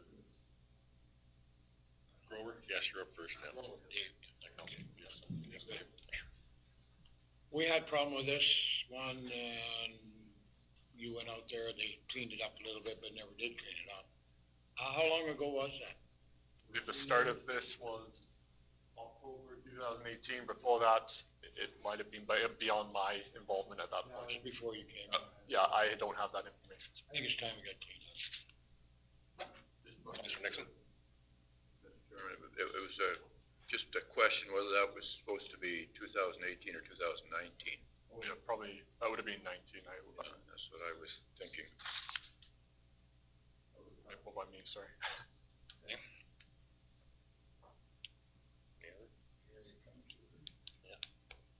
Very calm. What do you need for a motion? I'll make it. Stettler proceeds with enforcement. Absolutely. By law to have property brought into compliance. You got that, Marlene? Okay. Questions, concerns? All in favor? Carried. Request for decision, FCC Agri-Spirit Fund, addition package, page 9. Mr. Chairman, this is a request From the Stettler Ag Society, and they're kind of running on a short timeline. So Nikki's done up the RFD, so I'll have her speak to it. Yes, so the Stettler Ag Society would like to apply for a Farm Credit Canada Agri-Spirit Fund grant. In order to be eligible, they must partner with a municipal body, so they are requesting our partnership in this application process. Councilor Grover? But it doesn't include us putting any money into it, it's just our. Correct, we're an in and out. Sign that we think it's a great idea, but we're not putting no cash in, right? Correct, it's an in and out of our finance department. Make that motion. We have done this in the past. I was gonna, Councilor Stolberg? That's just what I was gonna make the motion, but I was just gonna ask if that takes up more of our staff time or we can handle it? yeah, we basically deposit the money and write them a check. Any other questions? Seeing none, all in favor? Carried. Okay, memo, Big Valley Access Bridge, page 14. I just wanted to, Bring you up to date, and Rick can speak to this better than I can, but we are having a little bit of an issue with Alberta Transportation, and their snow plowing operators as to who should fix the bridge and who shouldn't. We feel quite strongly that it is not our bridge, and out of the goodness of our heart, basically, we've kept up inspections, but the bridge is in very rough shape. You can see by the pictures, and if those little stirrups, Rick, is that what you call them? Yep. Break, who's ever on that bridge is going to be in the Big Valley Creek. There are breaks in them right now. That's what prompted the current load rating on them, is the actual breaks in the stirrup that have occurred since the last inspection 3 years ago. So I'll let Rick speak to it just so that you're up to date on what's going on. So bottom line is these access roads that are labeled UAR, basically as an urban access road, have been a point of contention for quite some time. Something I noticed years ago when I was consulting as well, that there seemed to be a bit of gray area resulting from their designation and what the province appears to want to try and download on the municipalities using your theme of today and whatnot. The research that I put together in the memo and whatnot clearly indicates that the current information the government puts out says they take responsibility for the provincial highways and that the UARs are part of that provincial highway network. So to that end, they've been doing maintenance, and I believe they probably paid for the paving and whatnot on that road the way it is right now, but somehow seem to figure we're responsible for what they call maintenance of the bridge. And in my world, maintenance is, signs and a little bit of guardrail work. We don't mind doing the inspection since we're out there as well. But when it comes time to load rate the bridge, it suddenly causes a bit of an issue with their sanding trucks and other people trying to use the road. And of course, the government's given us the opinion that it's our bridge and we got to fix it. So at this point, my position has been, I'll close the road before I spend county dollars fixing their bridge. Even their own database calls them the owner of that bridge. Their own information says they're the road authority for that road. Why would we be involved in this thing at all? Subsequent to that, I've also got conversations with the local operations fellas, and because they can't run their large trucks over the bridge, they suggested that we maintain that road for them going forward, which didn't go very far. I gave them the same, I'll close the bridge before I spend our dollars on it, and they need to figure out a way to manage that road. Their response was, we're not going to maintain that road if we can't drive our large trucks over it. So we're kind of at a stalemate with this thing. It is going to require some work. It's not imminent right now, and we have got it down to a more frequent inspection interval just to make sure that there isn't faster change happening. But the next time we find something more significant with the bottom side of that bridge, it's getting closed, if it's our responsibility under the inspection to close it. And I guess it'll be up to you at that point how you want to go forward. The point of those UAR designation roads is basically to provide a link, a paved link largely from a provincial highway to a municipality. And in this case, the Village of Big Valley is essentially the benefiting body of that, not necessarily the county. County residents probably use that road, but it's not vital to our network at all. But that's something that you'll have to wrestle with going forward when it comes time to spending dollars on it. It is an old bridge. It's up close to the end of its expected life. And it's getting to a point where it's dangerous. Mr. Chairman, I think it's important that this is a little bit of CYA going on here. I think we definitely need to have a letter from our lawyers sent to the province stating that it's your bridge. We're doing this. But I know we laugh about it, but somebody pulls over there with an extra loaded stock trailer and breaks through and somebody gets hurt. We've talked about safety earlier.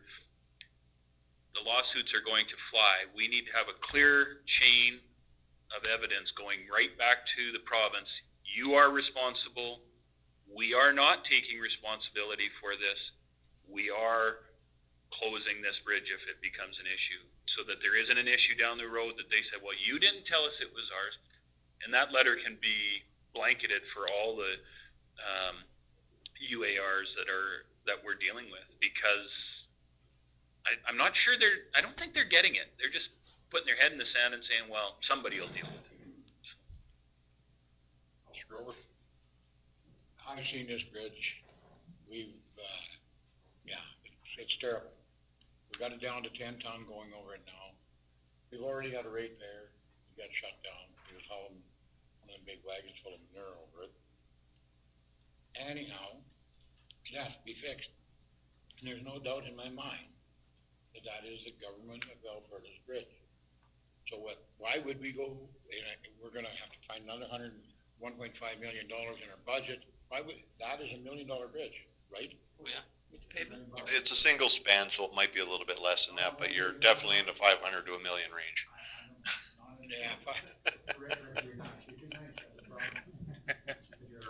It's in that waterway and everything else, and that'll be so close to $1 million it'll just scare you. We're not doing it. Yes, we're going to get a little bit back lash from our ratepayers down there, but I am the area councilor and I'm good with it because it doesn't landlock anybody. You can close that thing off. That'd be better than killing somebody in the crazy thing. Well, I think the important part, even on the sharing side of things, is what that road does provide for service, and it provides more to the Village of Big Valley than it does to the County of Stettler. and that's what those roads are there for, and that's why they're designated like they are. And in my mind, that conversation has to be opened up regarding responsibility and dollars related to any kind of fixing. From a municipal standpoint for us, I don't mind being involved in helping out on the maintenance, signs, inspection and whatnot, and helping out there because we have guys out there anyways doing this. But when it comes to the dollars involved in rehab and or replacement, that to me is not a maintenance function. They tell us we're responsible for maintenance. I'm sure they've got some legal authority to designate anything they want down to us as far as how they're going to do things. But this is one of those draw a line in the sand, especially since there's another municipality involved that gets the service out of that road. That why would we take on the financial responsibility for replacement? That's a real grasp for them to say that it's we should do the maintenance on it. It's their road. They paved the road in going in there. We've been unable to find any other. Take the snow off the road. Right. Yep. So we're out of this when we're helping them. It's just out of the goodness of our heart. But I looked at the budget and we got to come up with another $1.5 million now. There's these good things and these nice, warm, fuzzy things that we do for the government. I think them days are all gone. If you do close it, yes, there's going to be some backlash on it. But people will get used to going. You can go drive around, get the Big Valley going around out on 590 and around. And that's part of my point is we've got enough other bridges and a big enough bridge deficit elsewhere on county local roads that we could spend $1 million on and look after a number of bridges, let alone replacing that one. To me, I'm glad if you're in the same opinion that we got to dig our heels in on this one, but we'll see where it goes. We've already had to put some pilings and some just posts basically to hold this thing up. And it's time that the government stepped up and did their thing. Mr. Nyberg made the deal to send a letter to the government and blah, blah, blah. That's good. That's what I want. But I do want our public works foreman and the CEO have the authority. If it starts to sag and stuff, shut it down, close it off, get the cement blocks out, put them on both sides of it, and close it off. And our inspector. We don't, $1.5 million we're short, and we sure don't want a big lawsuit for somebody that falls through that bridge, and that's what can happen. It's just that bad. And our inspector is keeping a close eye on it. He's on a 6-month interval, and after that, Wagon went over it there a couple of weeks back. He went down and checked it after that for variances from his last inspection. So, yeah, he's on top of it. If it does change, it'll be closed. So. I told the guy with the wagon and just bought a bridge, but. Yeah. No, we got that. I'm good with that. James wants to send a letter to him. I want to give in this here motion that we're making that our CEO and the public works foreman we don't have to have a special meeting over it. They can close that road if they see fit to do it. That's probably their job anyhow, but I'm going to put it in a motion and barricade it off. So your motion is to send a letter out and to. The motion was to send a letter from our lawyers stating that. Lawyers to them. And I totally agree, Mr. Grover, that we can add that if need be, you have the council's approval to close it. We also should courtesy copy the village of. Councilor Needs. Now, the map that Andrew put on here, it's the provincial map that they use? Yeah, that's their provincial highways secondary progress chart. Recent version of 2015 is the last one I found. When you blow it up to Big Valley, it's that little black line, so technically it's considered. It shows up on their road network. That's what they're saying they're maintaining. I tried to pedal it off too if I had it. But. Councilor Stolberg. Well, actually, I was just going to say, I think Councilor Nyberg's motion's on track to send a letter to the government clearly stating that it's their responsibility and we're not accepting any other than the inspection. And that was what I was going to also add, that I think it should be CC'd to the village of Big Valley so that they are fully aware of our position, and that gives them the opportunity to advocate for the government to get it fixed, because they know it won't be the county fixing it. So for that information that they will have, I think is important too. If I may, just sort of on the file research side of this whole thing, we asked our records management lady to go through everything she could find, just in case there was some other directive that came down from the province of some sort describing responsibilities. We haven't found anything else. She's gone through everything. She spent a pile of time doing research on this. It's not saying there isn't something there that they have sent us or, is some kind of a directive, but we haven't been able to find anything other than what I provided you in the information there, so. Why are we doing the inspections on a government road, on a bridge? We're really, really They must have asked us to. nice. I'm thinking, probably when we took, or they took back the secondary highway. By their description, these roads are our roads. They're a local road by their description, which contradicts their own secondary progress map and their own data.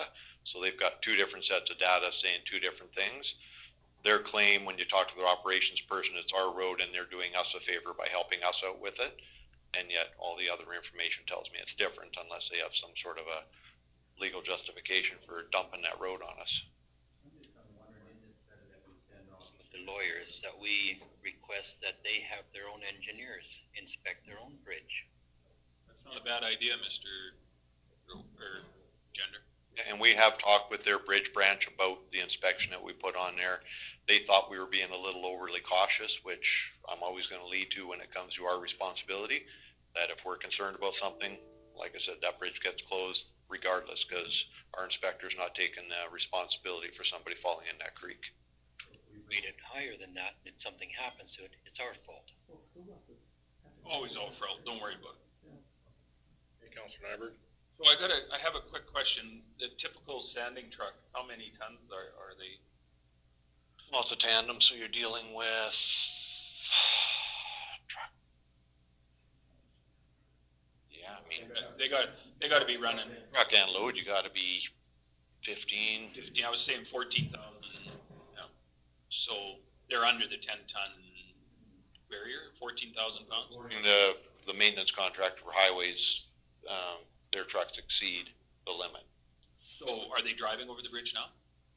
No, they stopped. They said they'd stop plowing the road as well if we didn't get the bridge fixed. So what are they doing? What is happening with the road from the road right now? What's happening? I guess what if it snows? Nobody's cleaning it?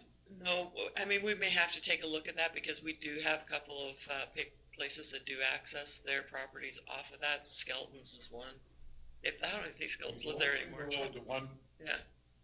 And then we have the 2 acreages right as you come off of 56. So we may have to go in and so they can get out. So I think it's imperative too that letter gets CC'd to the operator because they are a different entity than the government themselves. So NCOM should be in there. If they are driving over it, what would be the fine for 14 ton or 4 ton over? There's a revenue age that we could. Bridge, so I guess our point at that would be to close the bridge. And they said they won't drive over it now? And they're driving over 4,000 at an event. We weigh them on one side, and then they're going to have to get weighed to go back the other way. So it's like $8,000. Yeah, they can go back around. I suggested to them that to drive around to do the other side of the bridge, and they said they wouldn't do that. They just stopped plowing. So it's coming to a bit of a head, which is why it's in front of you for knowledge, right? On your motion, Councilor Nyberg, you did include the point where the CAO and director. Yes, absolutely. Yeah, I agreed with Mr. Grover. Yeah, they have full authority to shut it, which they already do. Anyhow, but they just for their benefit, they know the council is on board in agreement with whoever votes for it. They're in agreement for and having the authority to close the bridge with our expressed agreement. Discussion on this. Any other burning discussion, or can we take Councilor Gender? We meeting with transport? We didn't ask for one. No. We Sidebar with them. asked for a meeting with Rick, so. There's an opportunity. Yeah. Okay. I have a meeting with transportation with the deputy minister and assistant deputy minister. Maybe I could slip that in a conversation somehow. Mr. Chairman, if there's a bear pit session, we could definitely have somebody bring it up for sure. Okay, we'll take it to vote. All in favor? Carried. Chairman, I can swear in the deputy. Any raised? You're gonna swear at him.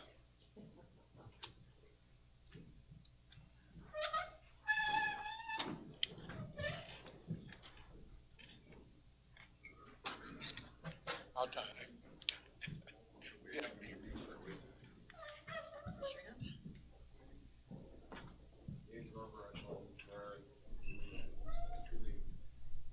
Declare and confirm that I will be honest, faithful.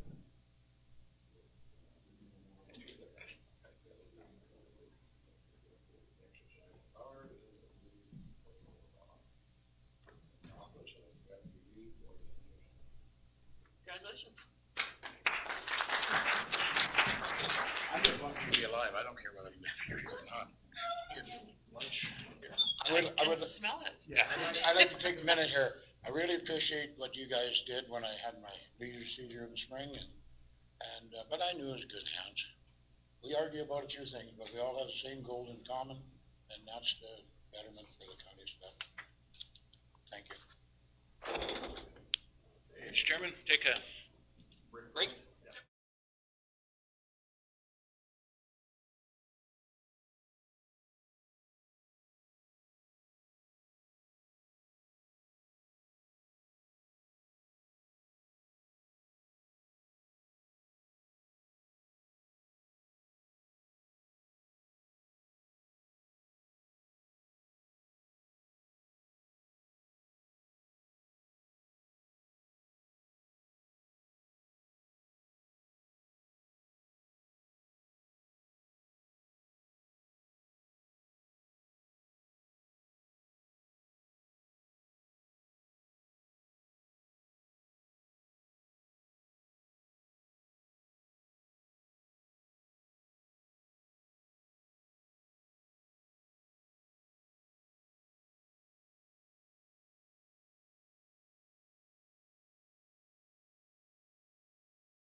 Okay, so 8.1, memo, Lacombe border addressing, page 44.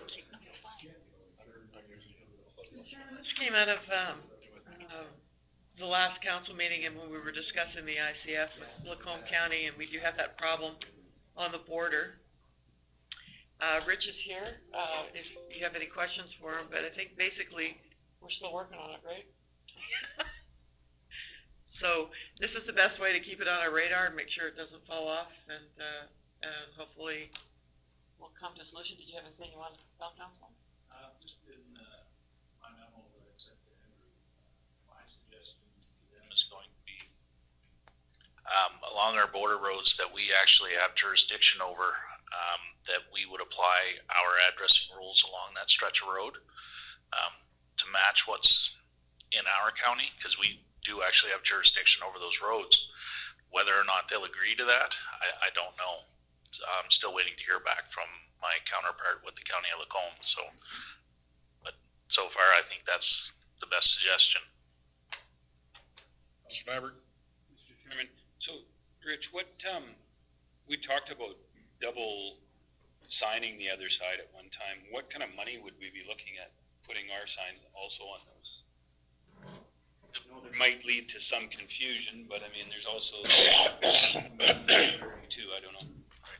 I believe our signs are about $125 we charge when one of our ratepayers comes in, and that usually covers the majority of the cost and installation, I think. So you'd probably be looking at something along those lines. And I believe from what I had found, I think there were about between 5 and 8 residences from what I could tell from aerial photography. They look like residences, but you wouldn't know until you actually go out there. So, you know, you're probably looking somewhere between $1,000 and $1,500, somewhere in that ballpark. We never did cover this off in our ICF at all, did we? Unfortunately, we maybe should have, but not that I know of. It's something we should maybe look at, because it is a safety issue of those people that mostly Cherie's ratepayers that have came to me and asked me to look into it. They said that it's a situation where they phone the ambulance and the ambulance is going, I have no idea where you're at. Because one side you're going down, it's, 385, 387, 389, and then you go on the other side and it's coming back at you, but it's not 3/8. It'd be, 225, 6, 259 kind of thing. Through the chair, if I might add, that shouldn't be an issue anymore. Now that Alberta Health Services are using our geospatial data provided through AMDSP, the GPS should take them right to the driveway of the address, regardless of what the sign says. When was that done? AHS, it's been a year that they've been using the data. Got it then. They just updated the system and now they're downloading it every 3 months. So any changes should be reflected. We are talking AHS.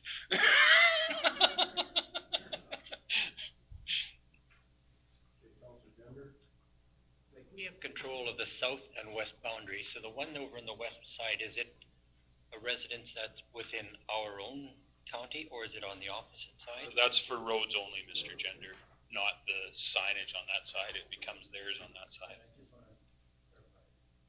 Yes, the road is our jurisdiction, but the property is definitely within Lacombe County.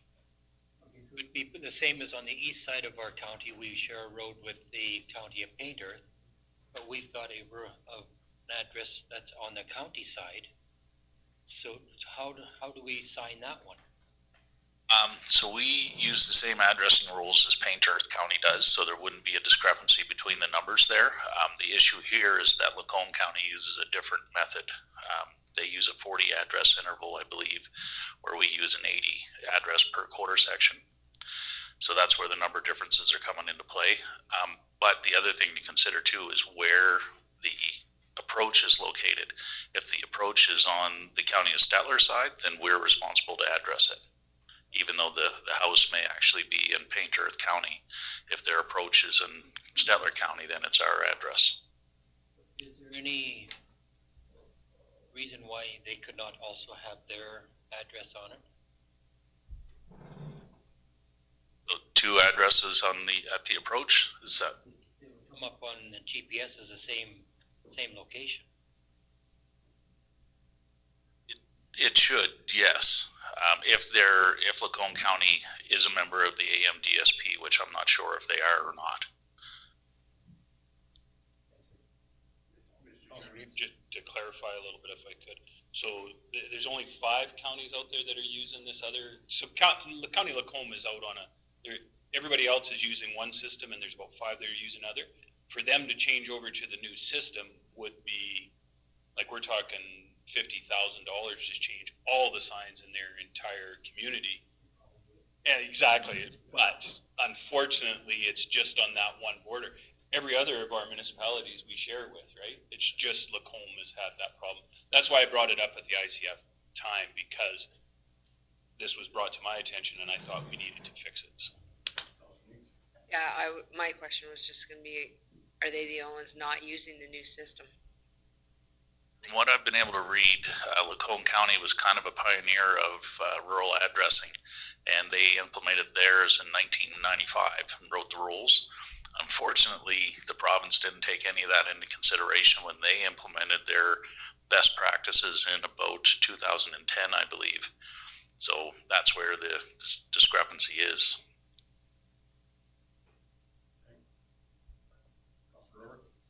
For information.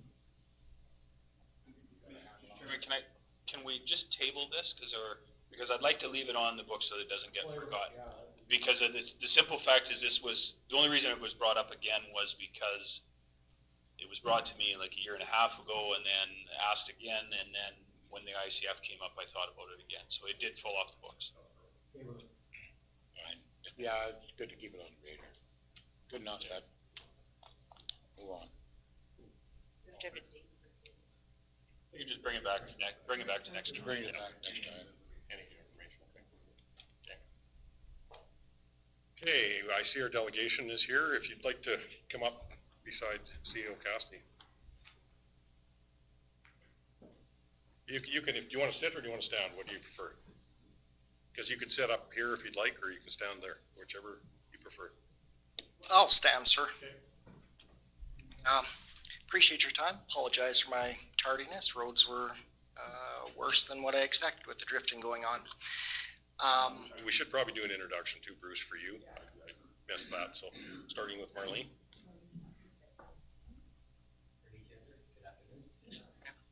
Needs Erskine, Buffalo Lake. Larry Clark. Dave Grover, Big Valley's Councilor. Nixon, hi Bruce. Les Dover, Councilor for Bymore-Endiang. James Heiberg, Erskine South Warden, Councilor. Christensen, Communications.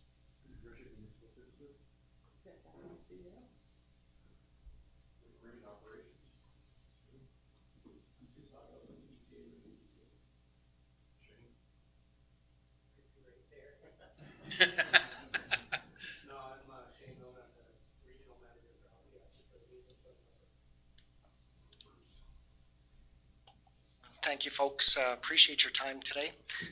For those of you that don't know me, I'm the detachment commander for Bashaw Detachment and your chief of police for the northern part of Stettler County, including the village of Vinalda. Just to give you an update on the detachment, right now Bashaw Detachment is fully staffed with myself as detachment commander, 4 constable investigators, 1 full-time public service employee, and 1 part-time public service employee providing administrative support to us.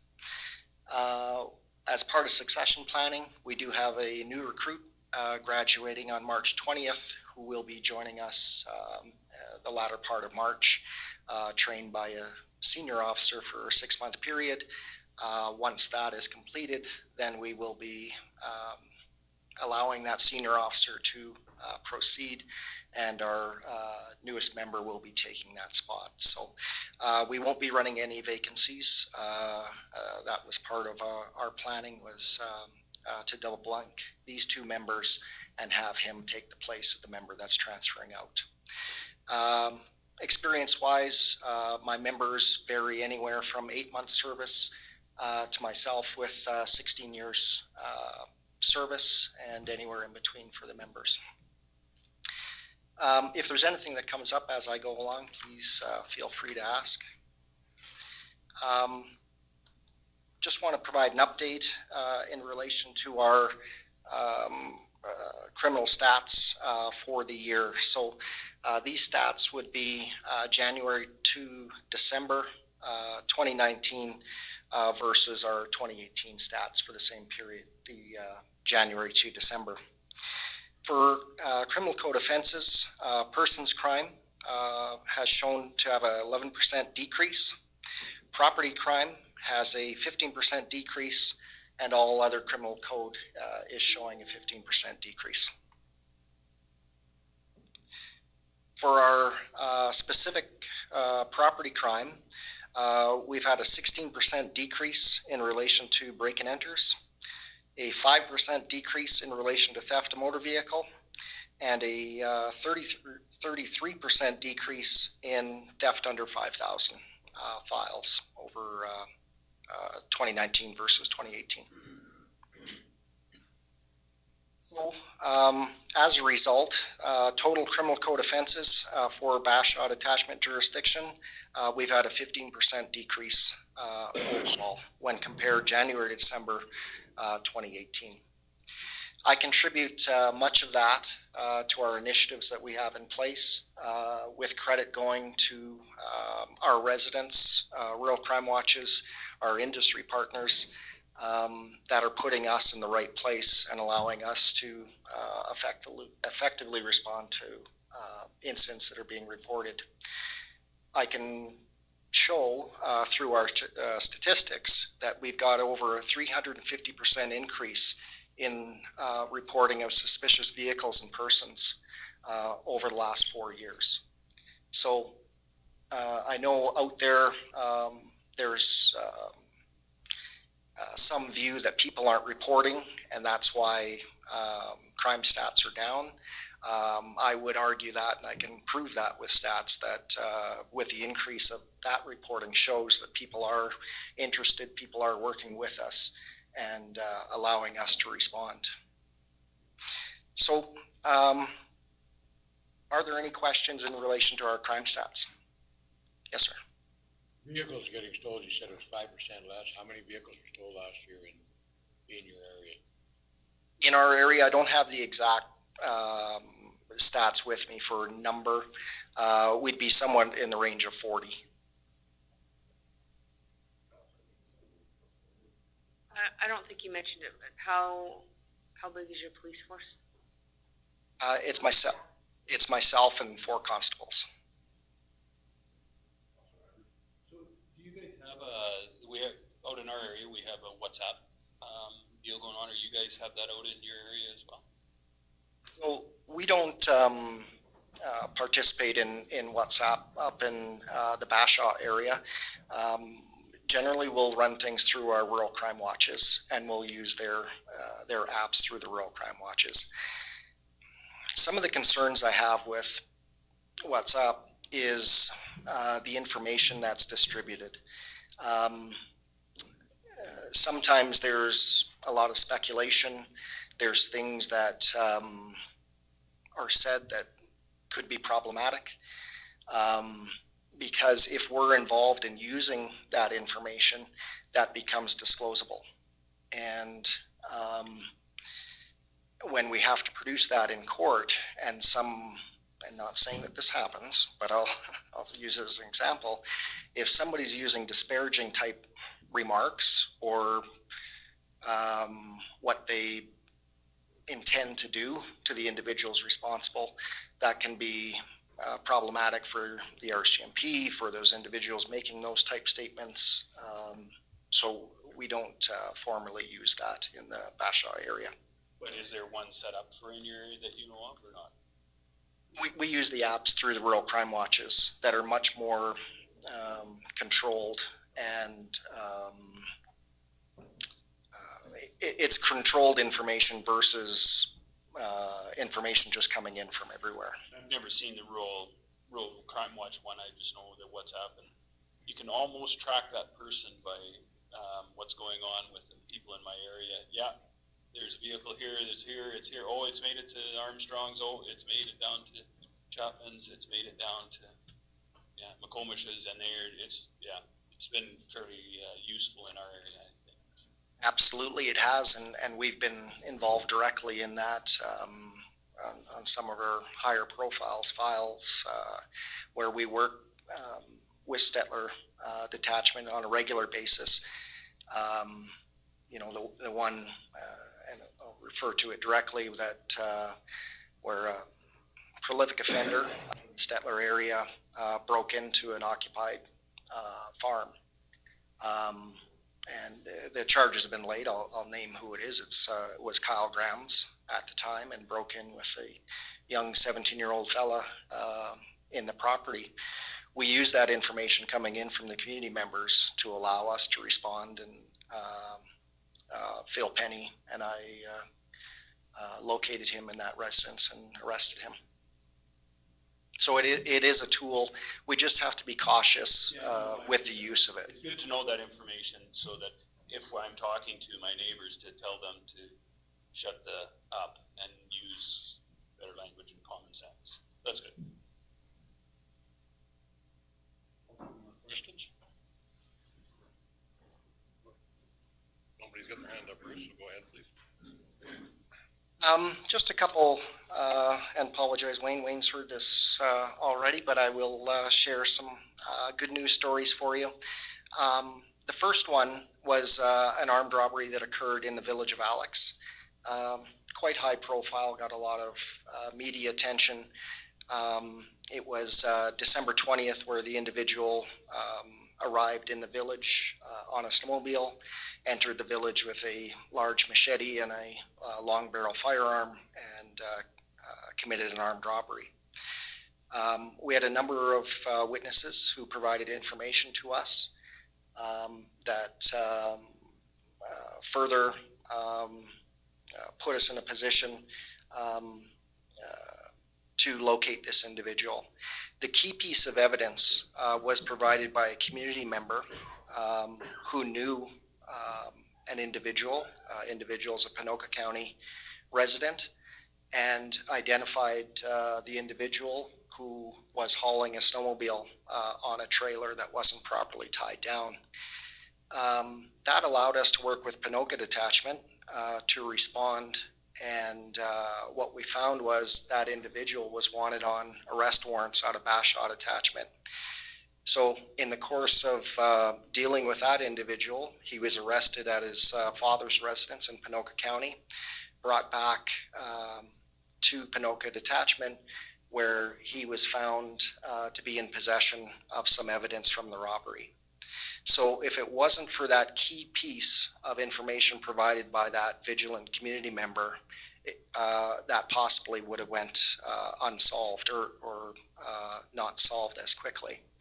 Based on the evidence recovered from, and again, I'll name him because charges have been laid, Michael Richter, who's a prolific offender, that allowed us to write a search warrant and search the premises, where we recovered a large amount of the cash that could be directly associated to that ATV armed robbery. Those charges are currently before the courts, and Mr. Richter remains in custody. We had a series of armed robberies over the summer months, one of them at the Whistle Stop on Highway 21, and the second being at the Bug Tussle down in the village of Alex. The third associated robbery was at the Fast Gas out in the Innisfil detachment area, the Fast Gas right near Pine Lake. So with that, these investigations, we were able to link the person through video surveillance that was obtained from all three locations. Based on communication between Bashaw Detachment, Innisfail Detachment, Red Deer Detachment, we were able to identify the responsible individual. When our third robbery occurred, because we knew who that person was, we were able to provide that information to Red Deer Detachment, who set up containment and was able to arrest them as they entered into the city of Red Deer. We arrested 2 individuals, recovered the firearm used, and cash and cigarettes from the remaining robbery. That matter is still before the courts, but we are in communication with the Crown, and we're looking at a double-digit custodial sentence for the responsible individual. So typically with the armed robberies with a firearm, you're looking at a minimum 5-year sentence. And we're in negotiation, or Crown Prosecutor is in negotiation with our input somewhere in the range of 10 to 12 years for this individual. Our third, again, good news story is in relation to stolen property. We are provided information by a member of the public who allowed us to enter into what appeared to be a stash location for stolen property. We engaged Air Services and had our Air Services go up over the property, where we noted that there was a stolen white F-350 Platinum. That F-350 was stolen out of Stettler County, belonging to an individual who I'd actually responded to the call that morning of his vehicle being stolen. I will note the keys were in the vehicle, and we have many of those discussions with our rural folks about looking out for themselves and the others by removing the keys from the vehicles. In this instance, the vehicle was stolen, the keys and the owner's wallet and all identification, credit cards, bank cards, and everything were in that vehicle. But nonetheless, we conducted our investigation. We were able to form the grounds and get a search warrant and go onto that property and recover that F-350. That F-350 was associated to a number of crimes, one being a break and enter up in Camrose City, as well as some other break and enters throughout Lacombe and Camrose counties.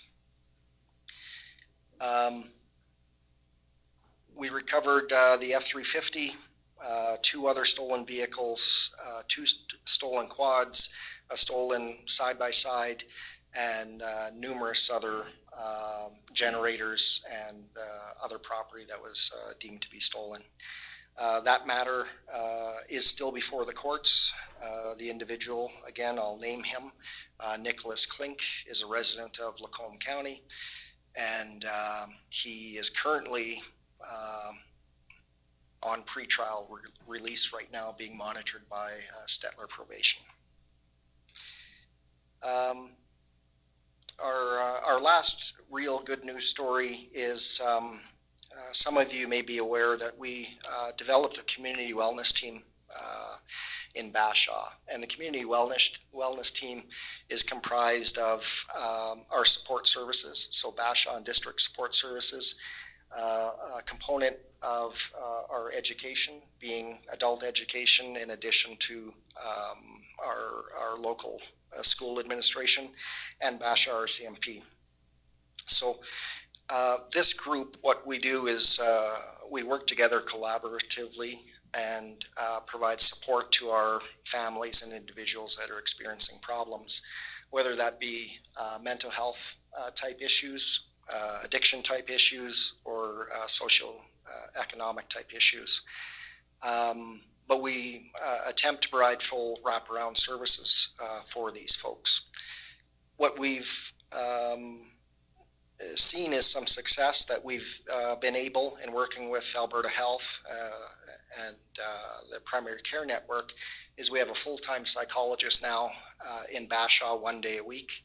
We have an addictions counselor in Bashaw 1 day a week, and we're bringing in a youth psychologist 1 day a week as well in Bashaw. And this is all done as a result of this group. So the good news part of it is that we've now engaged the Village of Alex, who's created a similar group that's going to be mentored by this group and supported by this group, with the hopes of doing the same thing for the Village of Alex and the surrounding areas.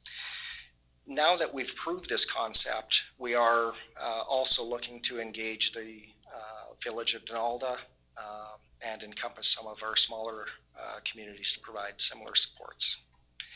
So Village of Alex Council has just approved funding and support by providing the Railway Avenue building for the Alex Community Wellness Team to be housed in there and provide that support to their community and surrounding areas.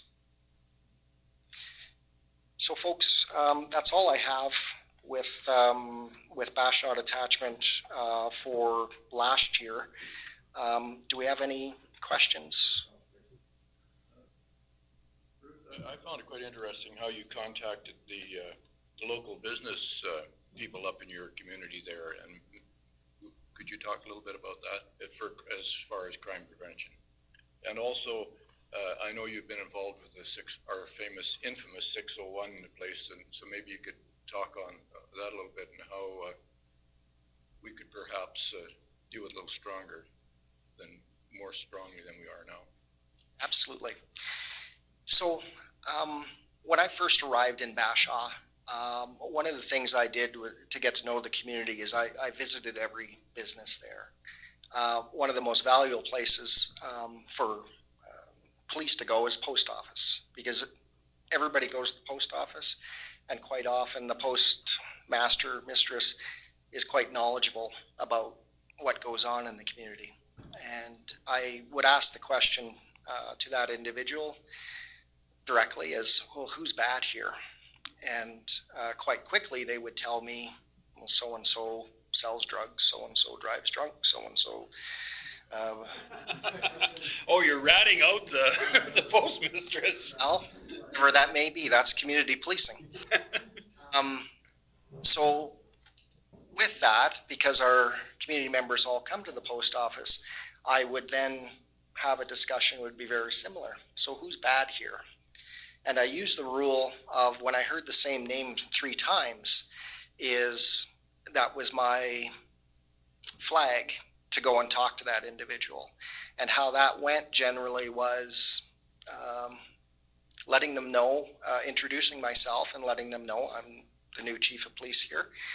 And I'm aware of you, and the community is aware of you, and now we're here to discuss what you do.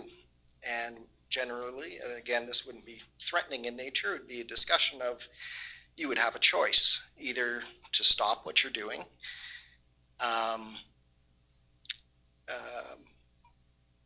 become a good, productive citizen, or move. And the discussions went on from there, and it was typically an ongoing discussion that I would have with these individuals, sometimes formal, sometimes not as formal. So that's what I did. With my people, one of the things that I came across is I went into a business, and a business owner said to me, well, this is weird. And I said, well, what's weird? And they said, well, we haven't had a member, an RCMP member in here in 20 years. And I thought, wow, that's a problem. And I said to the person that, well, I said, I guess it's good that you've never required us to be in here, because you obviously haven't had anything that required police attendance. But I thought from a community policing aspect that this is a problem. Why haven't RCMP members gone into this business and talked to this owner to find out if there's any problems, if there's any concerns about policing, and engage that person in telling us what's going on in the community? The quickest way for me to know what's going on in the community, I can look at the stats, I can read reports, and we'll get there. The quickest way for me to know what's going on in the community is to talk to the people and talk to the business owners. They'll tell me what the problems are in the community. So based on that, what I found was, obviously it's an issue with getting members engaged into the businesses with the business owners. So we developed a form that would collect information, and What I require is my members to go into businesses in each of my communities twice a year. And they'll go in and they'll collect information from them, such as, is there closed circuit television? Do you have VLTs? Do you have an ATM? Is there cash kept on site? All this type of information is collected.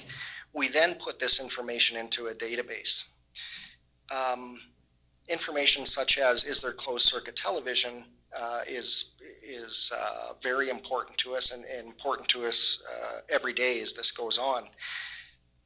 When we have a crime in progress, like an armed robbery, I don't want to have my members have to go to all these different businesses and ask, do you have video surveillance? Do you have video surveillance that captures the street?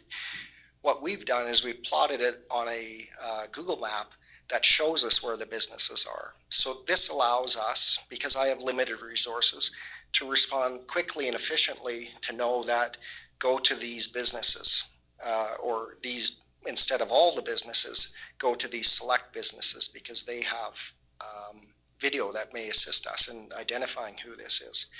This has been crucial information that we've been able to gather with some of our crimes, and be able to get that information out to neighboring police departments and detachments to allow a proper response.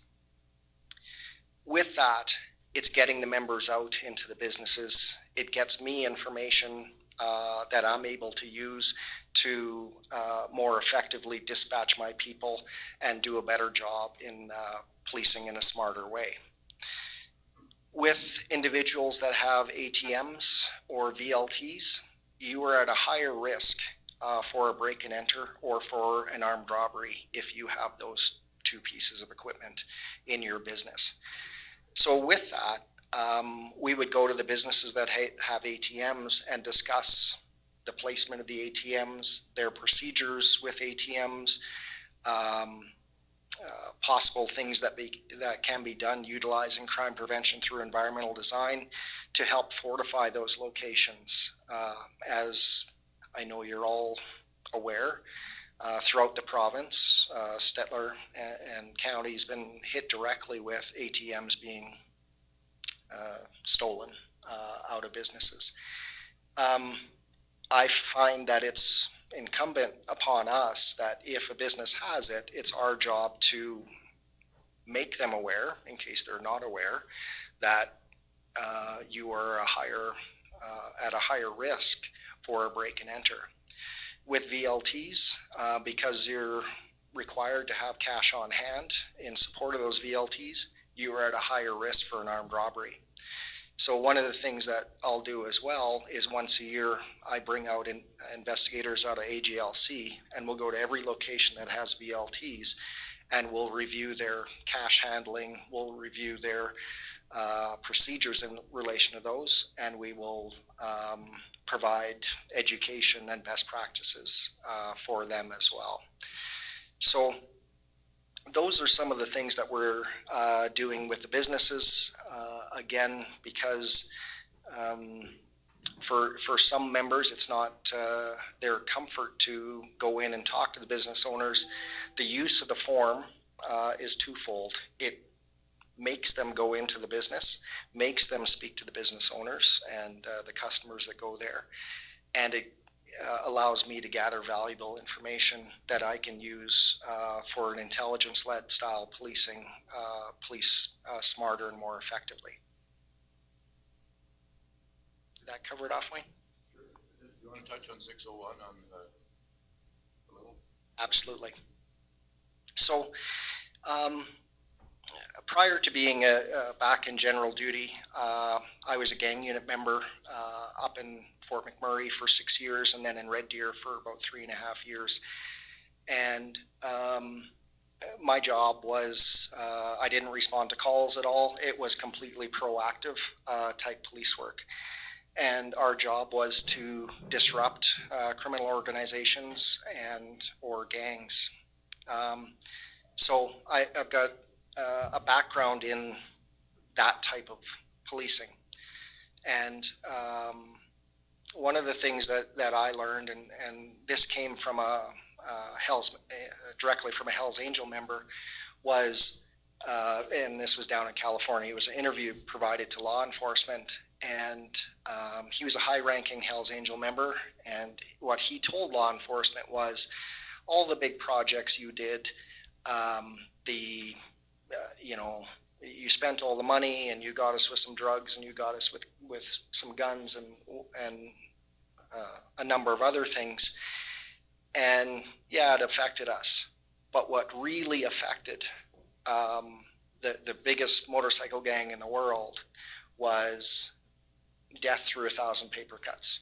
And what that was the traffic members and the members out doing good proactive police work and stopping those individuals in their bikes, in their vehicles, lawfully so, when they're committing offenses, and ticketing them. That Hells Angel member said that was more disruption than all the big projects, everything that got the big press, that was the most disruptive to that organization.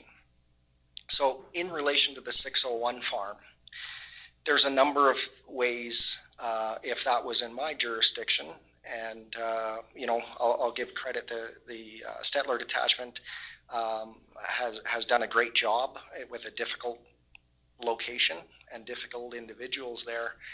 But if it were in my detachment area, we would look at disruption of that group and those individuals through that type of enforcement. So we would be looking to stop everyone leaving that location. We would be engaging health, building inspectors, fire, and we would look at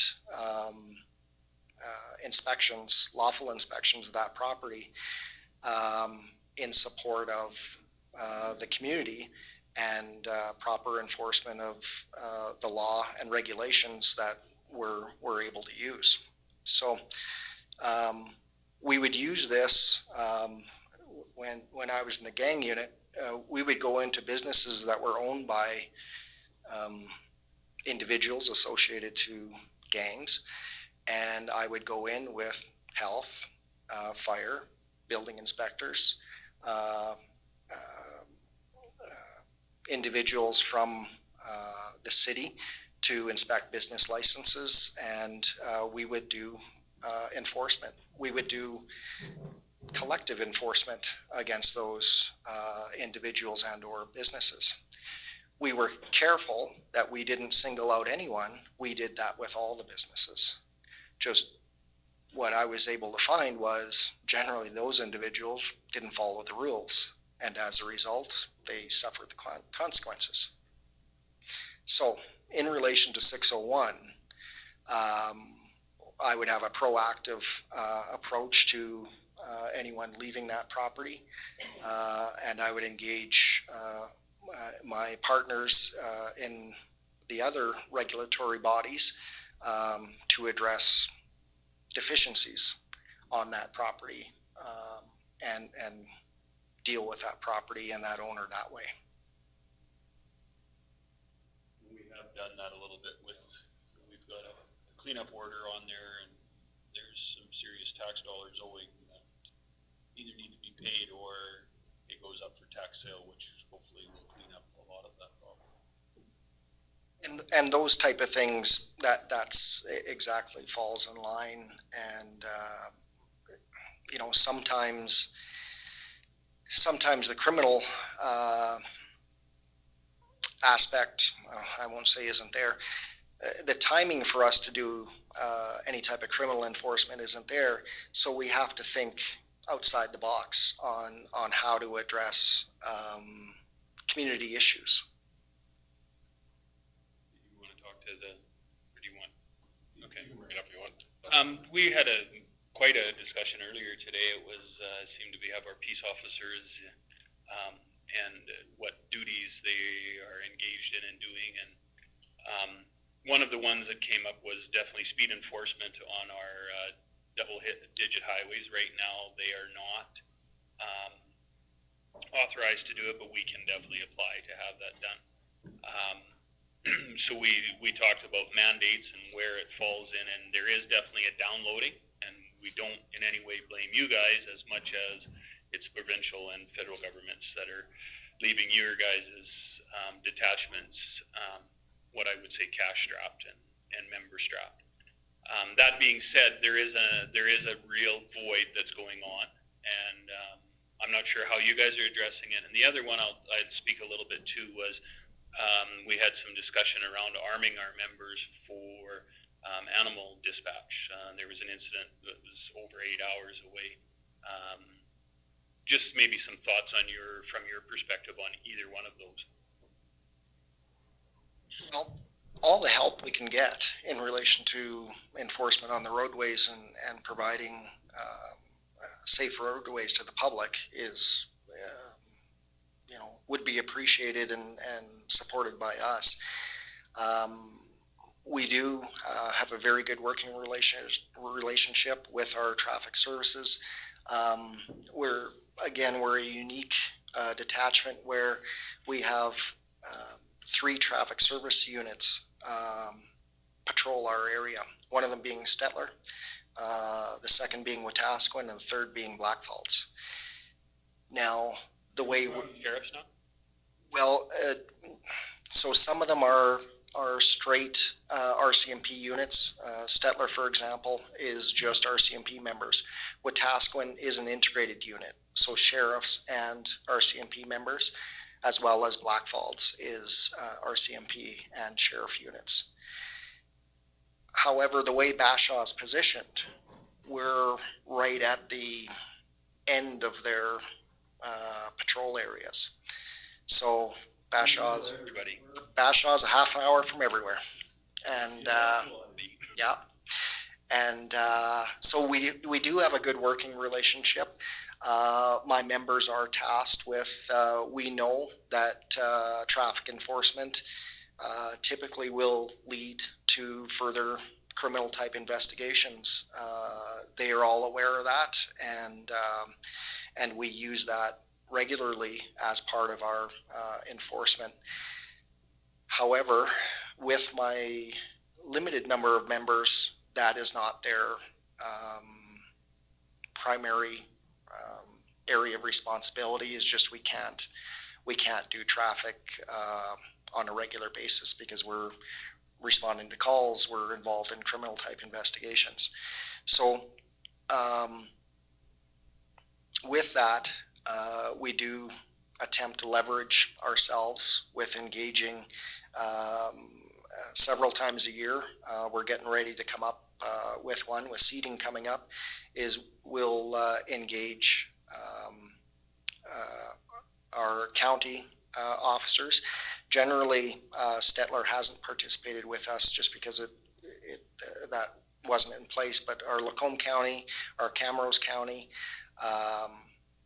county officers, our highways people, and our traffic units, and we do, as well as Fish and Wildlife, and we do joint force operations typically 4 times a year, with springtime being our next one coming up, just in relation to seeding.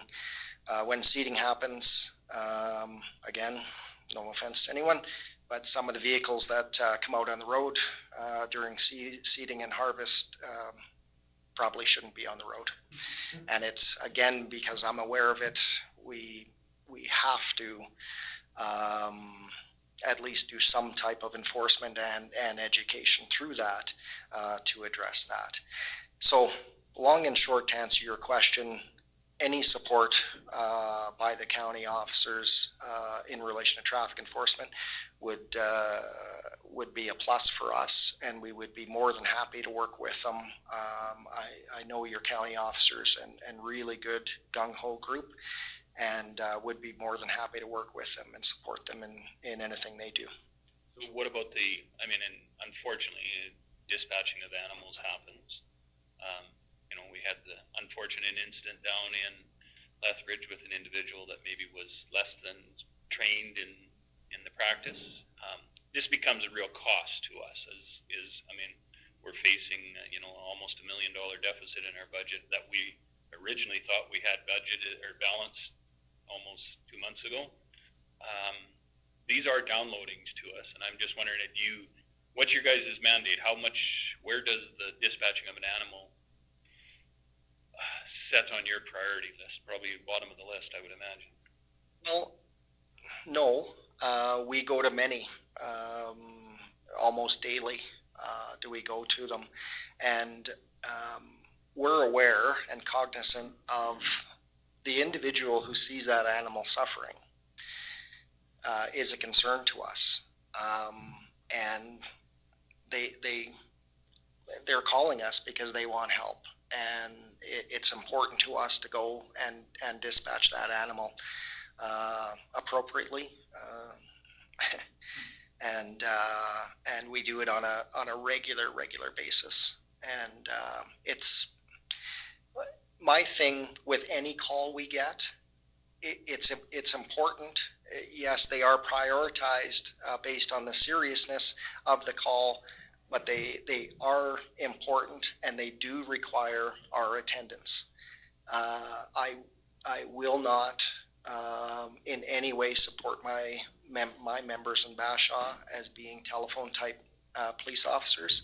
If somebody's calling us, they want a Mountie to come there. They're not calling to have us discuss things on the phone, and generally my members will respond personally to every call. With that being said, is there calls that do not require police attendance just based on the nature of the call? Absolutely. But if it's anything in relation to the statutes or criminal code, my members will attend. It's just what we have to do, including the dispatch of animals. Bruce, I don't want to cut you off, but we're running into time issues. Is there any other quick questions for Bruce? Or I think I covered your question. Yeah, that was a question today. Yeah, appreciate that. Thank you very much.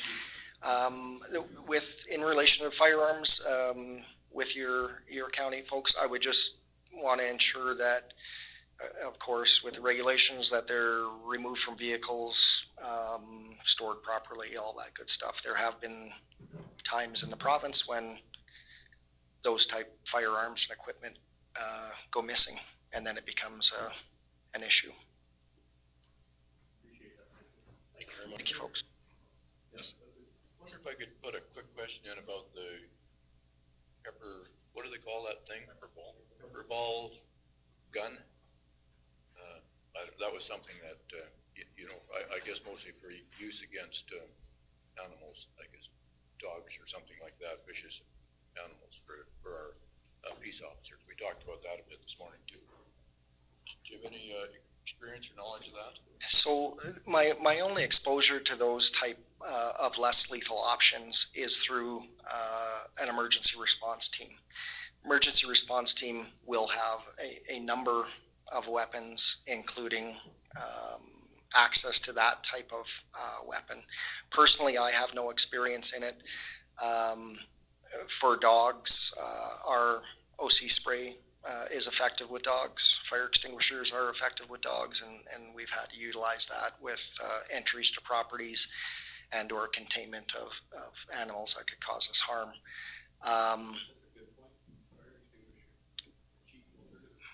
Yeah, but generally, I don't have any direct experience with that type of less lethal device. You're not hitting them over the head with it. That worked. We'll utilize whatever we need to use depending on the situation. Thank you, folks. Appreciate your time.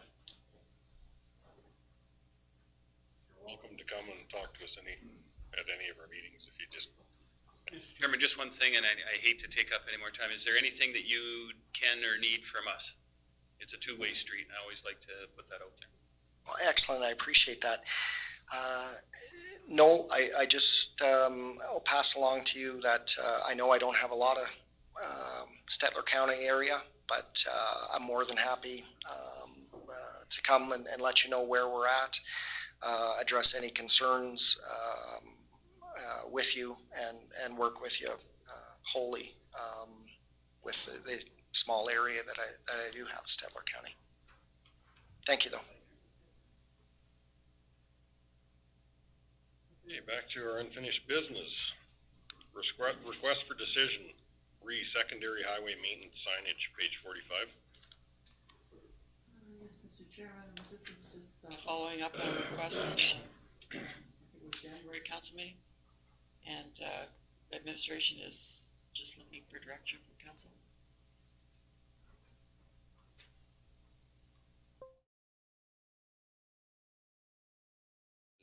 What the staff has done here, just to get the conversation started.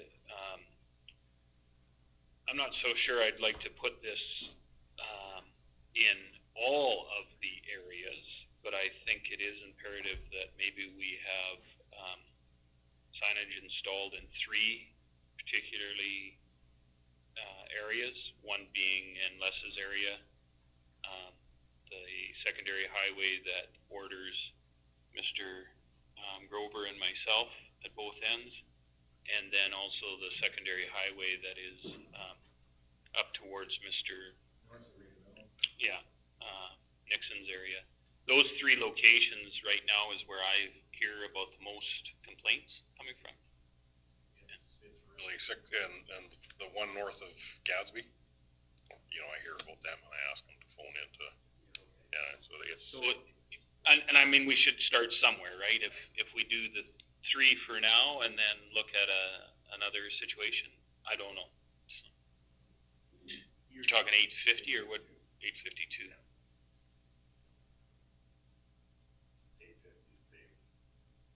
Right on, yeah. So you're looking at 855, 850, and 852? 594. 594? 594 is, I mean, and I'm just going from where I hear the complaints from, of course, and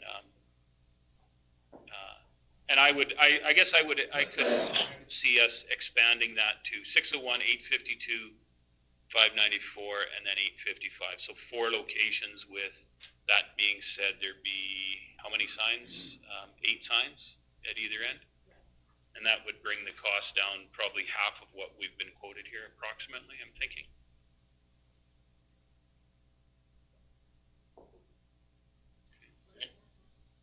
So make that motion. Also sending the bill to the provincial government after we've done it, but that would be another motion. Councilor Needs and then Councilor Grover. That was my line of question.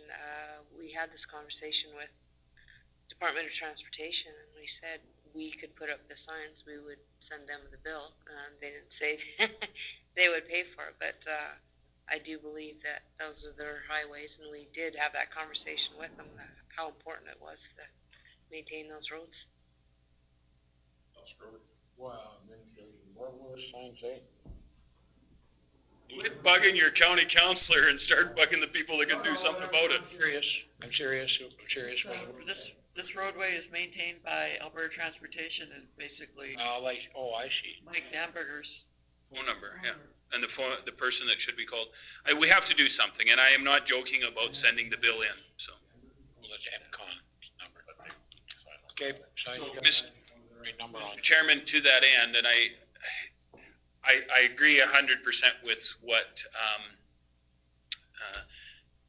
CEO Cassidy is saying about this, is the fact that I'm not so sure we should be put on MCON on there. I think this is maintained by Alberta Transportation. Contact this number, because it just seems that since I've been on council, we've had almost 4 different contractors dealing with this. So Mr. Damberger seems to be the same person. So that would be the phone number that I think should be advertised.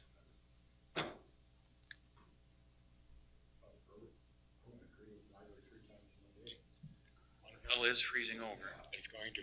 Can we not put on there that it's not a county road? That's what we want to say on that sign. No, I would think this would state it. This is a start, Dave. Government of Alberta Road and da-da-da-da-da. I would want to see up there, government of Alberta road. Yeah, this is a government of Alberta maintained road, secondary highway and signage. Maintained by the Alberta Transportation. Please call this number for service. Don't even put it on there, because then we don't have to pay the fine. Yes, Rick? So just to frame that up, the number we gave you was based on us buying the signs and us putting them up. That's likely not going to be allowed. Alberta Transportation has to approve all signage on their highways and likely will require their maintenance contractor to put them up at our cost. Well, we can make the application and see what kind of response we get back. That's where we have to go next, is make application of what we're asking for, and. There we go. It's working now, just talking to it. Pushing the buttons. So yeah, we'd have to make application and go from that, show them what design of sign is. And I fully expect that the agreements they have with their maintenance contractors is going to require that they put the signs up. There'll be a different cost associated with that. However, we can start the process if that's what you're interested in. We put the signs up on that 594, which everybody calls the Linda Hall Road, it goes on there. We put it up just after the grade, it would be 3 weeks before we get any flock out of it. You're being pretty generous. So I think we'd be all right if we were. And so just to Mr. Green's, when we make the motion, we have to have a financial tie to it, and that's the only reason I'm making that. If it comes back that it's different, then we'll deal with it when it comes back for sure. But I think we need to start somewhere, and the higher the sign or the bill to sign, the higher the bill gets passed on to Alberta Transportation. We need to make this a note. Yeah, I think when we did meet with the Minister of Transportation, he said be prepared for a bumpy ride, but he also said he wouldn't jeopardize the safety of Albertans over their roads. So if they get enough calls, maybe that'll, because we meet with them maybe once a year if we're lucky, but if they get continual calls, maybe they will understand the problems that our residents are facing on the secondary highways of Alberta. It's a little much to put Jason Kenny's cell number on the bottom, but. Okay, we have a motion on the table. All in favor? Carried. And that, when we find out the final cost, I think we should send the bill to Alberta Transportation, but we can deal with that when it comes in. Okay, We do community planning services here. If council would consider suspending the rules and consider item 10, our land use bylaw amendment. Thank you very much. Step to 10.1 bylaw 1631-20, land use bylaw amendment for first reading to set public hearing. Right. Okay.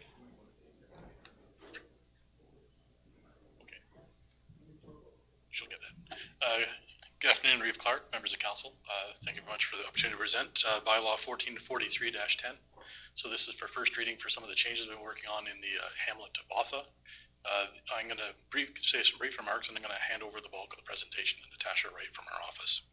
So very briefly, the overall intent of the process was to look at the village of Botha's existing land use bylaw and blend that in to the county's land use bylaw. So we'll have a single land use bylaw administered across the county at the end of the day. Along the way, we're hoping not to upset the apple cart for the existing businesses, residents, and properties within Botha. So we're trying to make some accommodations or translate their land use bylaw requirements, what they historically had, into the counties. And along the way from Natasha's presentation, you'll find that we did find a few spots where we have to make a couple tweaks, and that's the bulk of the bylaw that's in front of council for your consideration.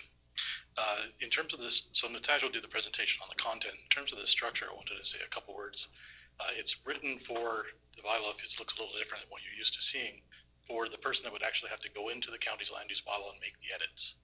It's also written that way, so we have a very clear record of what council is approving. And if someone was to come see planning staff 5 years from now, they would say, well, when did the rules on my property change?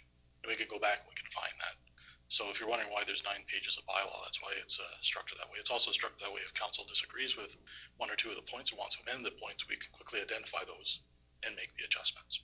So with that, Reeve Clark, I'd like to ask Natasha to come up to the bulk of the presentation.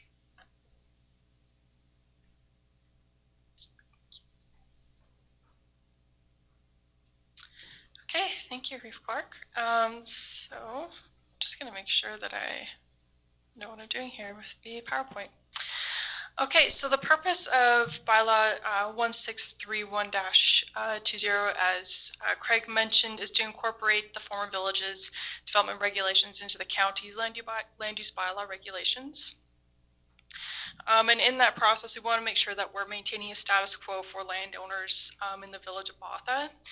And in that, making sure that we're avoiding stripping away any of the use rights they might currently have.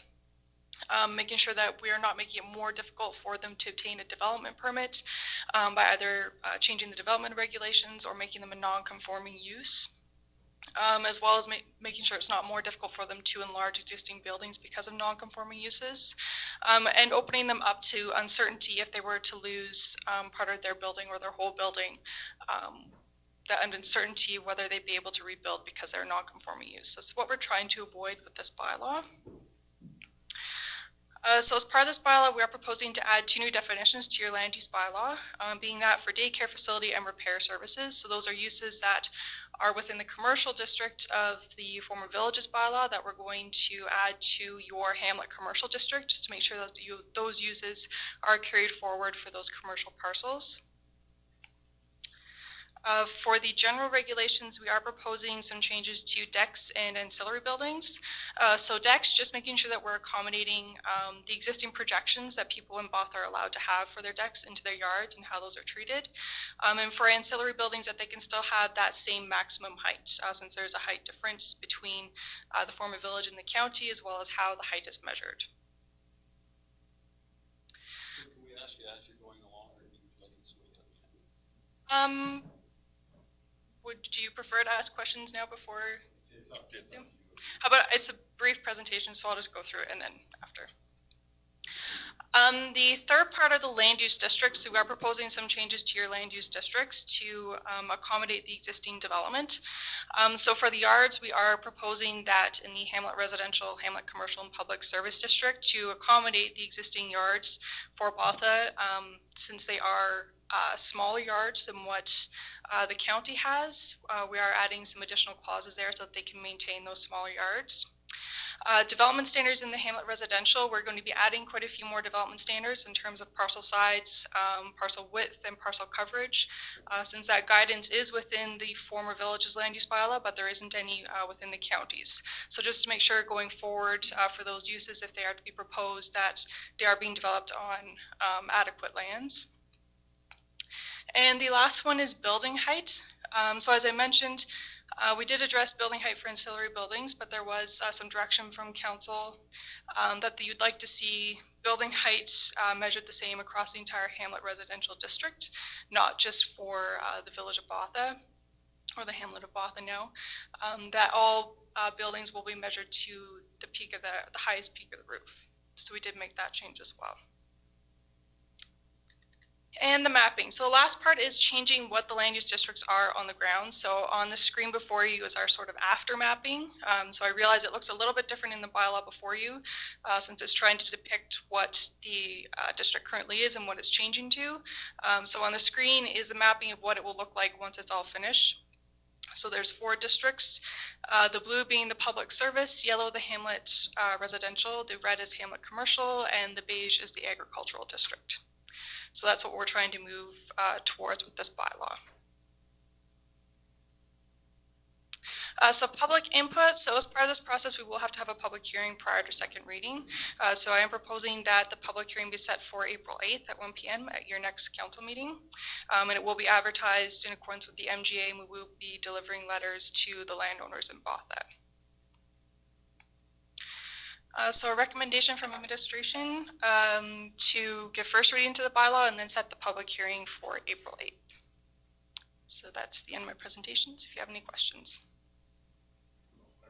So going forward, on a go-forward basis, when do they become completely tied to our bylaws? So we have some separate, and what tweaked me was the deck and the height allowance. So my house burns down in Botha and I want to rebuild. And I'm going to build to the previous. I get it. We don't want to take any rights away from him. But now I have a bare lot next door to the guy who just burned down. And I can build to the same height as everybody, or not as I can build higher than people in the county and stuff in our other hamlet areas, right? Yes, so that's how it's structured. So for ancillary buildings in Botha, they could be higher than the surrounding county. For the principal building height, it'll be the same. So as a bylaw is structured, if someone were to lose their ancillary building, they wanted to replace it, they could replace it at the same height as what they had it before. What about a new one? A new one would be able to be built at that same height. So the reason I think one of the biggest reasons for us was there was some fire safety that was issued into why we had the auxiliary buildings not to that height, and we have some issues out at the lake that we have given, I would say, lenience to. When will it be that they will be the same, or does it not happen that way? Eventually, the county is allowed to, let's say, somebody in Erskine, for example. When will they ever be the same? That would be up to council if you ever decide to make those changes. So as part of this bylaw, we aren't addressing the other hamlets. So we have structured this that the changes that we're proposing would only apply within the hamlet of Botha. But if you would choose in the future to review the land use bylaw and determine that maybe some of those regulations should apply to other hamlets, that is a choice you can make at that time. But could we take and change this one back to the lower standard going forward? Grandfather in somebody from previous, but go to the lower standard. I'm just thinking for continuity across the, unfortunately, I think this isn't going to be the last. It's definitely first, but it's not going to be the last that we're going to be dealing with. So potentially 3 or 4 more anyways that we're going to be dealing with, and we're going to have 5 different bylaw areas, right? I'm just thinking for continuity going forward, when does everybody get to be the same? That's certainly in council's purview to go back and change the bylaws. So something we call the living document, you can always go back and amend it. So if in the future it's not working out, you can do that. We've made them differently at this point because we're incorporating a new piece into the community. But if in the future you want to change that, that's certainly within your purview to do that. Okay, so this is just a decision making to try and keep it the way it is now without changing making extreme burden on the residents of Watha, basically saying not taking anything away from them. Pretty much, yeah. We're going to have to be opening this up for Gatsby too. That's what I'm saying. So then I think that can further that discussion at that point too. Right, and that's what I said, and it's not the end of where we're going to be at. It'd be nice to have one bylaw to deal with across the board instead of 5 or 4 or 3 or whatever we're doing. It's the same bylaw, I realize, but it's different portions within.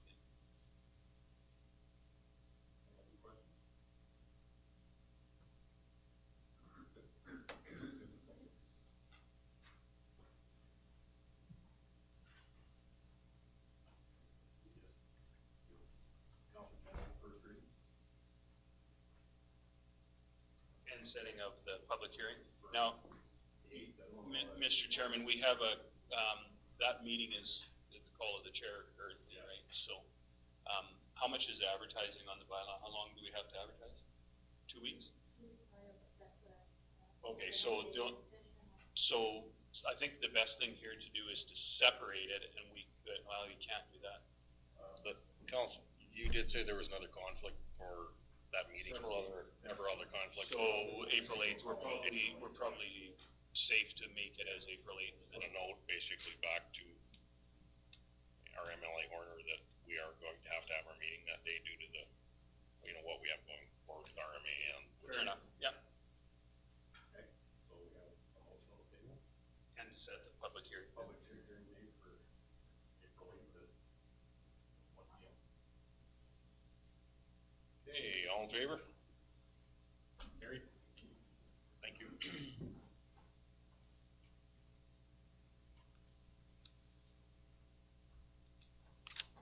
Okay, back to request for decision. Buffalo Lake South Shore IDP amendment response, page 47. We want to wait for Yvette to come back or find Yvette. What page are we going back to? Page 47.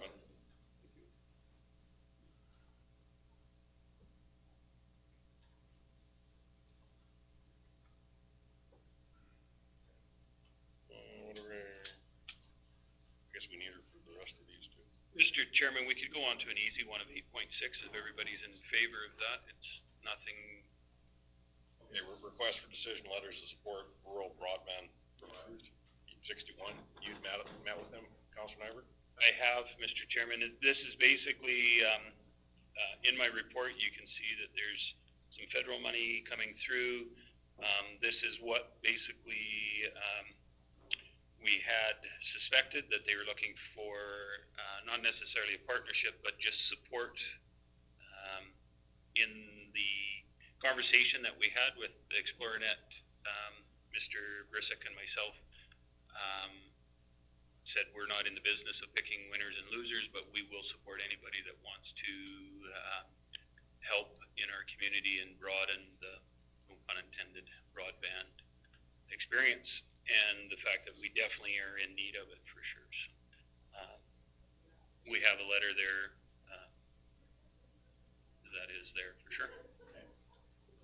I will make the motion that we send the letter of support and have it ready to go out to any internet provider that is, or broadband provider that is interested in Questions or concerns?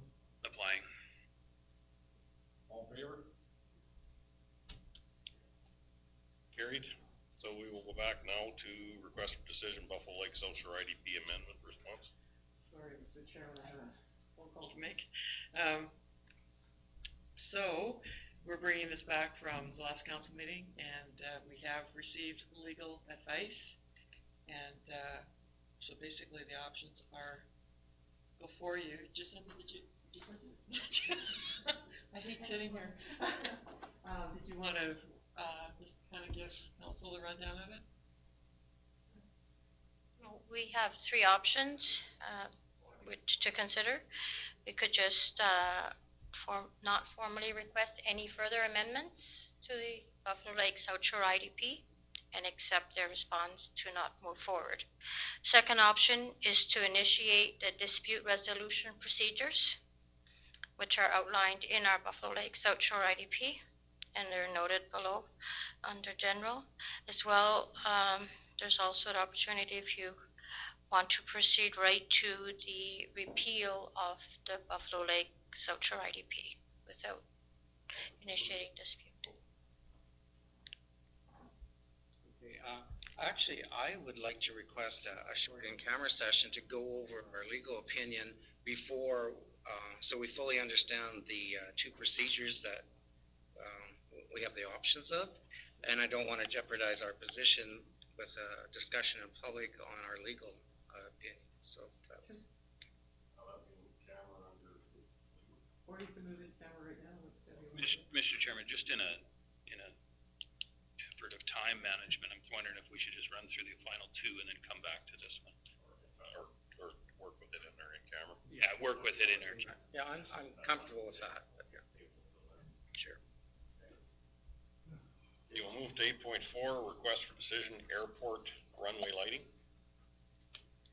Mr. Chairman, this is A formal letter of request from the town of Stettler regarding the grant that they applied for to upgrade it was originally the GPS approach lighting project, and now it's to replace all the runway lighting. And it's basically the request is contingent on whether or not they get the grant, and if they get the grant, they would look to us for half of the 25%. We did budget money out of the doctor recruitment reserve to pay for the GPS approach lighting, which I think we paid for, and it came in way under budget. And so we would look to finance this, if they're successful with the grant, through the same reserve. The decision is yours, but anytime we can get our hands on 75-cent dollars, it's a hard one to throw away. Mr. Chairman, I understand where we came from with the doctor recruitment reserve, because we're kind of putting it under the premise that this is a life-saving medevac services. So one of the things, and I'm not sure if the GPS there was a GPS approach, but I don't think the lighting was in it. It came after the fact, after a couple of, what ended up happening was basically just to fill in, council The lights at the airport are like Christmas lights. So you go from one to the one to one to one to one all the way around. And at light 12 and light 14 don't work, or light 12 and light 13 don't work. The rest of the string doesn't work. So they've had some connectivity and they've run some cables overground, which is definitely unsafe. So there's been, and I don't know how old those are. They've been for a very long time. So they have been working to mitigate the issue, but it hasn't been real successful. It seems like Christmas lights. You fix one and then another one seems to go out. So I'm in favor of this going forward, and I would make the recommendation that we, the council, fund up to 50% of the municipal portion of replacement grant, the maximum of contribution 1675 coming from the doctor recruitment, and the rest being used from the monies that were excess funds from the GPS approach. It wasn't a lighting approach at that time. Do you know how much that is offhand? They took care of it anyway. Yeah, they did. It was really less than what we had budgeted for. Because I think we had budgeted between 25 and 30, and it came in way under.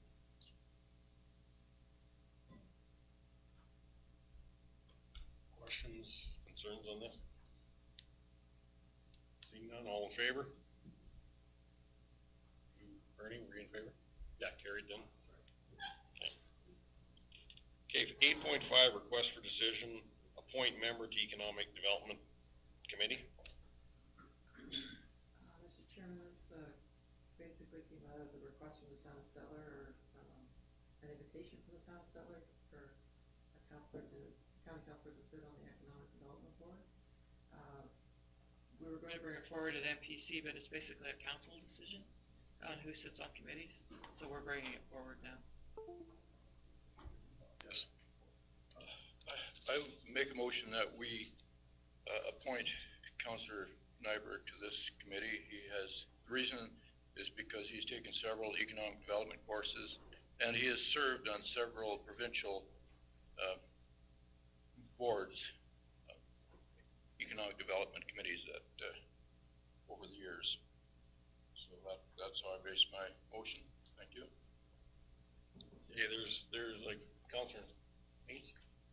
I think in Larry's report, he said the mayor was there plus 2 other councillors. I think it's always good for the county to have the same amount, especially if you have voting and motion privileges.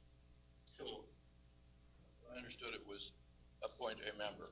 yes, that's what it says here, but I think in his report.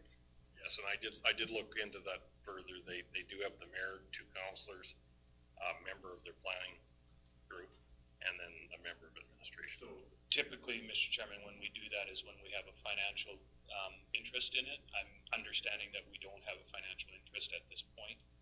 So the voting wouldn't make any difference on that point. The reason that we backed away from this back on Mr. Nixon is talking about, I did sit on that. I've taken, I think, 3 of my courses for the EDO position. The reason we backed away was because the requests kept coming for more money, and we were feeling very much so that we were either going to put 3 councillors on there and put money in, or we were going to back away. There was a different opinion at the time from our council and from the town council. I think this is an olive branch to start out with. I'm not as necessarily seeing, especially in our financial times, that we need to have as many people at that particular table right now. If we were sending money, I would definitely agree with you that we send equal amount of representation. This is kind of a scouting party, I think, more than it is a actual voting. Yeah, I'd like to see that in the motion. We send Mr. Nyberg. No problem with that, but I want it in there, and I don't care how you wordsmith it, that we're not going to be a financial contributor to this. So I guess to my motion, I could add to bring back information to council. Only. For information For purposes. information purposes only. That's one more work. It will Well, be. everybody knows we're not giving James an empty checkbook. Davey, this is again, you and I are agreeing, 4 times in a row, buddy, I'm not so sure. Aye, but who's counting? It will be, there, you know, it is a meeting where agendas moved around quite a bit, and so I think it will be a work in progress also. Because we got hooked into, did I say hooked into? Sorry. We were in the Cape one, and then we couldn't get out of it, and then we told them we give them a written letter that we were out. And then a year later, we still had to pay our yearly thing. So that is one of the cautions that I want to bring as well, because the fact that Stettler, I don't think are they on the Cape now anymore? No. So, they were for a while, and they were trying to incorporate us into it, and that was absolutely no. We're not going there yet. So when somebody forces you to, should try to shame you into paying your rollers, and you will send a letter. We went in, and then we still, they're still sending me cards.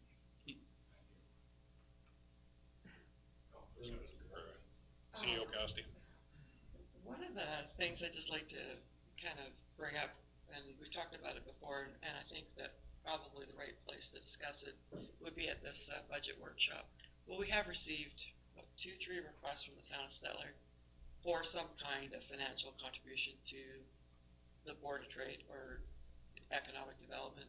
I think that it played out really well with when we had that presentation 2 weeks ago, and they were able to go over and meet with the town of Stettler, and of course the Board of Trade representatives were there just right on the spot and could answer a lot of questions that neither the town or the county could answer.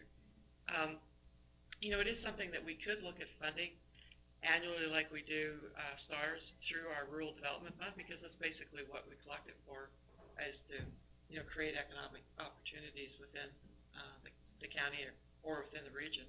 But it just might be something to think about. They haven't requested an amount, but they have requested a little bit of help.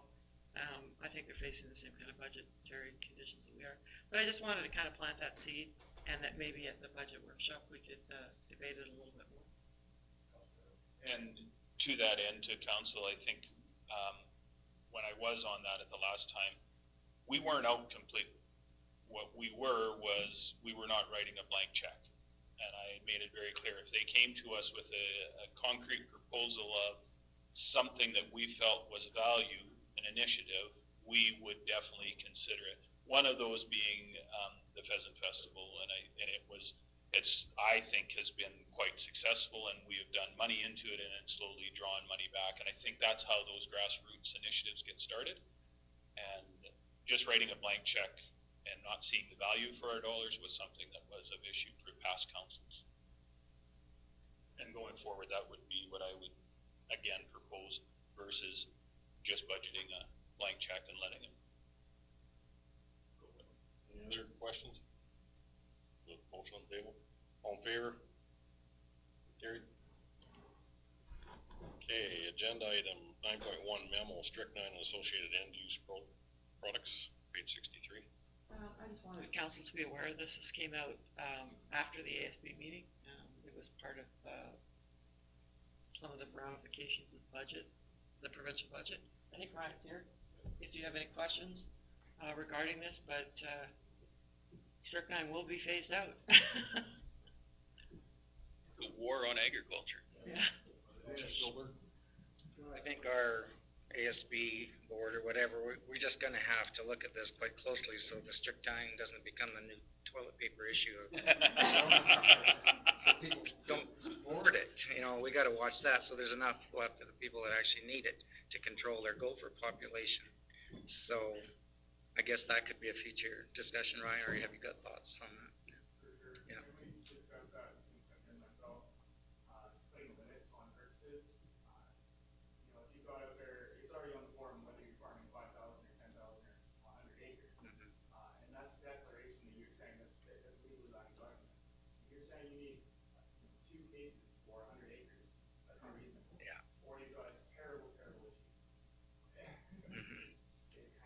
You know that one, Bill. Come on.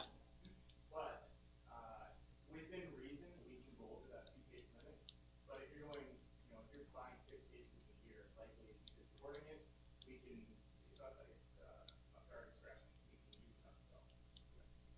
as it's got your finger on top of that one. Through to administration, do you think there's any, is it just a task in futility, sending a letter? I mean, if we don't say anything, then they're just gonna say that we accepted it, but I think, does it behoove us to send a letter saying, listen, this is a major concern to us, to the Minister of Agriculture, you can't show up at the Ag Service Board convention, but you can take our strychnine away without talking to us. And our money. And our money, yeah, exactly, and close down our Ag Info Center, and I think how many more things can he do to us, really? it never hurts to write a letter, because poor Nicky's usually the one writing them, but, it never hurts to write a letter. Ryan and Nikki, I'm sure, can craft something and we can get it up to the Minister of Agriculture. I personally would like to see their research, because I know from my past history, me doing my own research on somebody else's research, sometimes find it hugely lacking. And I think that should be a public body entity that we could ask for that, and they should be able to give it to us. Yeah, the PMRA compiled a list of research on strychnine, and the second paragraph in that memo, I just noted in there, kind of what summed up their research was one study that was done by the, written there, it was the Saskatchewan Ministry of Agriculture, and the long short of it is, when they put it 30 centimeters down the hole, they got kicked out of the hole by at least 10-15% of the gophers at each site. If they put it a meter down the hole, it still was getting kicked out. And so that was the end of it, was basically if you go above and beyond what their minimum standards are for placing it in a gopher hole, it's still getting out there. So their logic being that once it's being put out into the environment, it can't be taken back. So This is a province that has rats, I'm just making that note. What do they know? This was basically brought on by Quote me on that one, Stu. poisoned gophers in a park and poisoned a couple dogs at the same time. Councilor Nixon.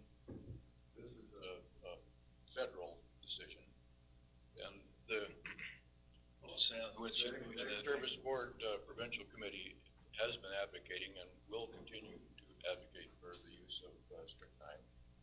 And we have met with the minister, the deputy minister, and he said he would certainly advocate for it as well. So it'll be an ongoing thing, I think. We'll keep hammering away. Just to change my motion to state that it should go to the federal minister of agriculture and the provincial minister of agriculture. Thanks. So one of those will be written in French. There's three, one in French, one in English, and Okay, I'm up now. Yeah, I know, as the Ag Service Board Chair, I'd like to send that, and that was what I wanted, send it to both of them, and anybody else that you can send it to. There's Ryan is a farming kid. I've never ever had anything that I went to kill with it that it didn't kill, except I thought I poisoned a magpie, but it ended up that the grandkid shot it. Other than that, we've never killed a species except gophers. So I don't know where they did their study, or was it DiCaprio, the actor, that did this study? Same guy that found global warming in Calgary when the Chinook blew in? And they're like, yeah, they can't kill the rats off, how are they gonna get rid of the gophers? But without that in the society of farming, and you use it properly, man, oh man. Very expensive. Well, I don't know, you can't really farm without it. Zen or strychnine away, how are we gonna get gophers? Witnessed what has happened before with the other poison, or what they call poison before. Yeah. That just didn't work. Yeah. So anyhow, send it. Ryan will write it up, whoever, and send it, please. Okay, we have a motion on the table. Any other questions? All in favor? Carried. Reports, Chief Administrative Officers reports. Any questions on that?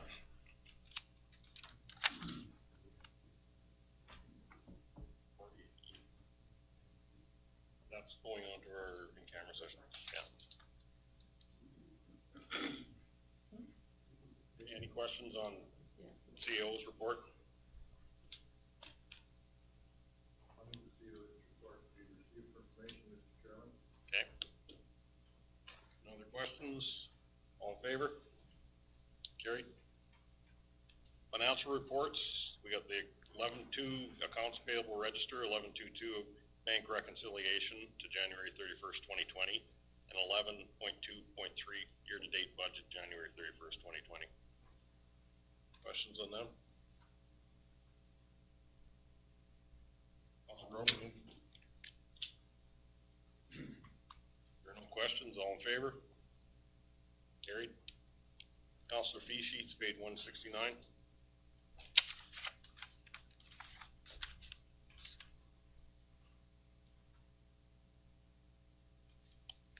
Councilor Silver? I will move the councilor fee sheets. Questions? Councilor Stettler? Just noticing, like there were discrepancies on the Brownlee between a day or a day and a half between some of the members. James, I was just noticing that you had day and a half compared to others at a day. I was just wondering whether there was some other thing that you'd met. I drove up the day before and had a hotel room, so policy states that if you drive up the night before, it's a half-day convention.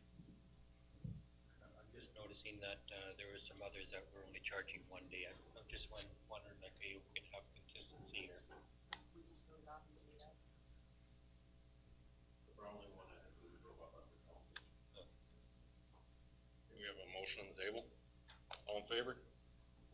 Carried. Councilor committee reports, any questions on any of the reports?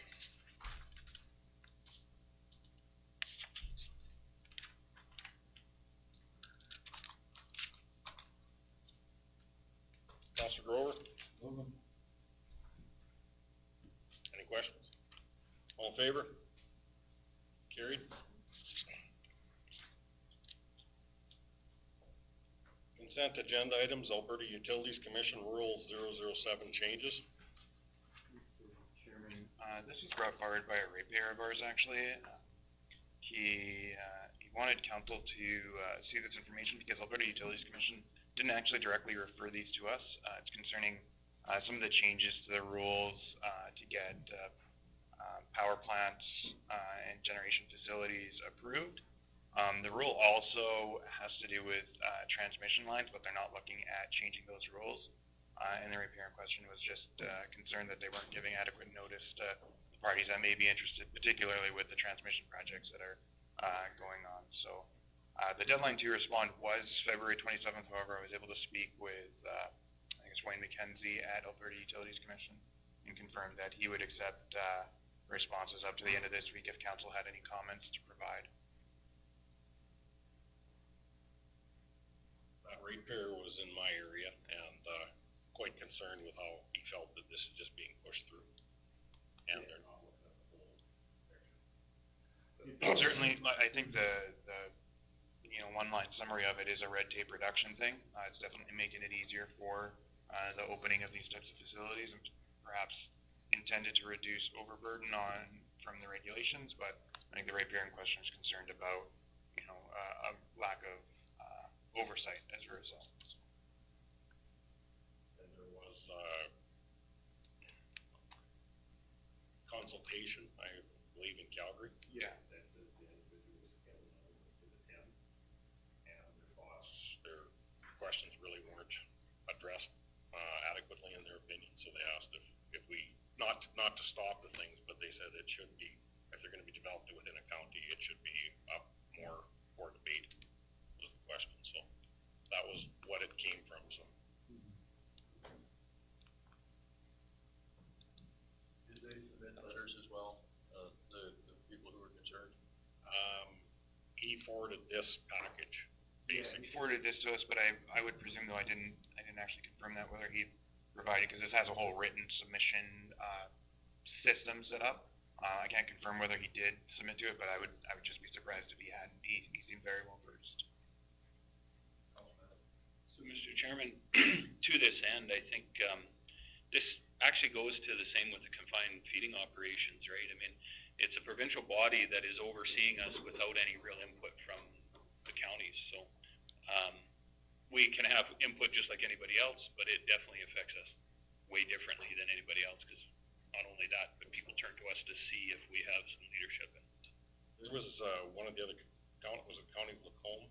It did put a letter to us. One of the other counties has put in the same issue that counties weren't consulted on it, or municipalities hadn't been consulted. So this is something that maybe, we need to have that discussion with the Minister Madhu about, a consultation program that is fair and equitable. I don't know.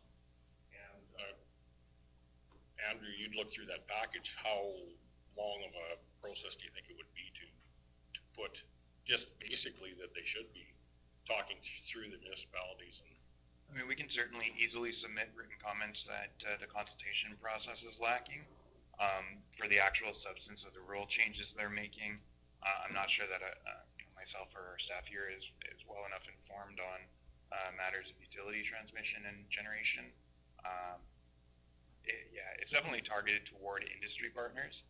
The ratepayer who brought this forward specifically noted the hearing he'd been at was mostly just attended by industry. And it was him and two others, I think, that were actual landowners or members of the public. But yeah, to address the actual consultation requirements, that certainly would be easy enough to provide by the end of the week to coalesce with AUC's ask. I don't know what you. I would like to put some comments in just because it's easier. It's another one of those things. It's easier for us to put comments in at the start than it is to be trying to chase it after. If it's not going to be a tiring process for administration to do, I would appreciate it if we put a motion forward that we put a response back into them. I would give that motion for sure. That we instruct administration to give a response back that if nothing else, at least that the consultation should be brought to our attention a little faster. We are not like any individual. We don't live in real time as council. We are only once or twice meeting, so. But they also did not even give us that option. That's what I'm saying. We need to be informed, but we also need to be done in a timely manner. We're not like an individual in real time. We are only seeing each other twice a month, right? So to give us that same timeline is kind of unproductive. Any other questions or concerns? All in favor? Carried. Stettler Public Library February and March newsletters. Is there any questions or updates on that? Just a comment. I don't put these in every month, but once a year I like to just throw in a couple newsletters from the Stettler Library.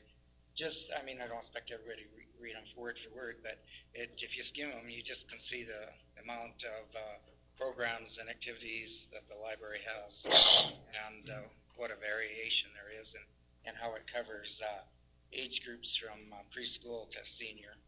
So it's just basically for your information.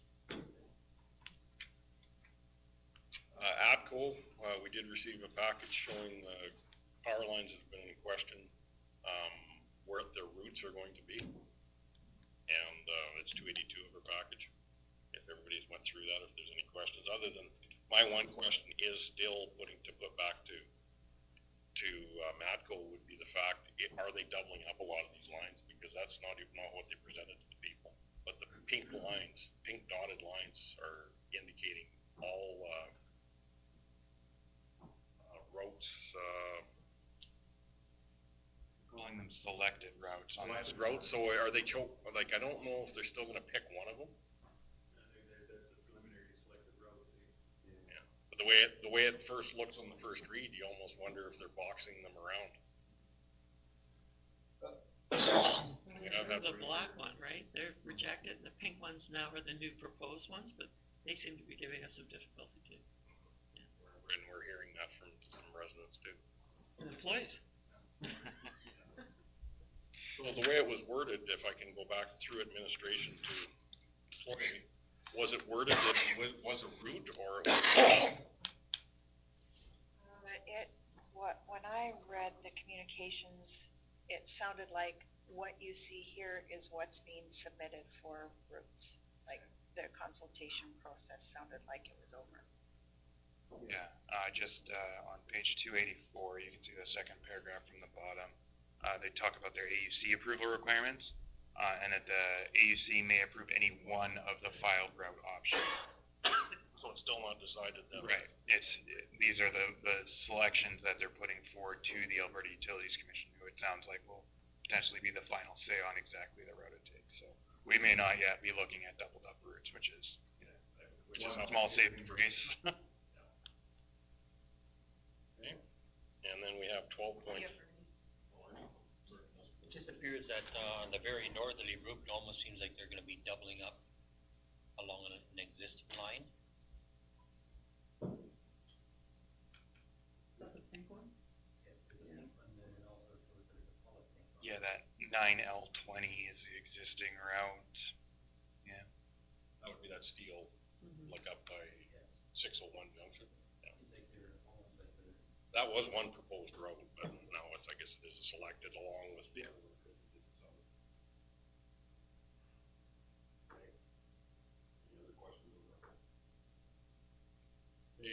The 12.4 Solicitor General letter back to us on policing funding model.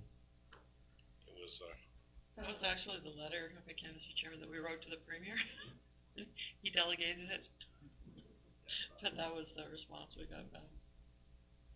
Thanks for coming out. Yeah. There's another word for it. No, that's a letter, but read into it. Councilor Gender?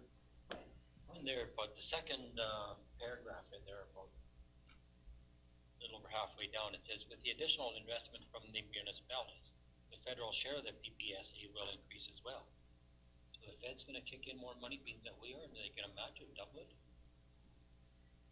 It's usually, isn't it an 80-20 funding? Yeah. 70-30. That was kind of, I think, what Funding. they were after, originally, is why they came after all the other municipalities, was to up the funding so that the feds would have to up their. So are they going to go with that 80-20, if we throw another 20, they're gonna match? That's the plan, yeah, that's the plan. That the fund, it's actually 70-30. Yeah, 70-30. So if we put, for every 100,000, the feds give us 30,000. Supposedly. Any other questions on that? Chief Red. Councilor Gender? The longest response we've had from any minister. It was pretty good, but I didn't think he addressed a lot of the issues that were raised in the letter. Talking about Form letter. Form letter, I'm sure he wrote like 69 of them. How many rural municipalities? Motion to accept his information, all in favor? Carried. Okay, we're getting towards our in-camera session. I did say to Mr. Milner that if he wanted to take a few minutes just to just step up to the mic and just, we'll give you 5 minutes to. Listen to an angry ratepayer. Yeah. You might have to push the button and hold it. Yeah, actually, I came here today just to get a feel for what was going on inside the county. My name is Shane Milner. I'm the new regional manager for Southern Alberta for AltaGas Utilities.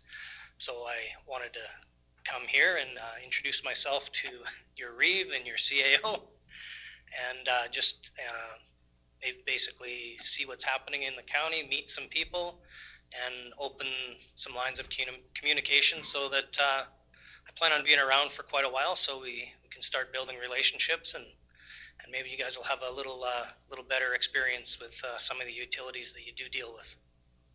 So thank you for having me. That's all I really have right now. I'll come back on a more formal basis. I might have a couple questions for you. Quick question, where's your boundaries? Oh, goodness sakes.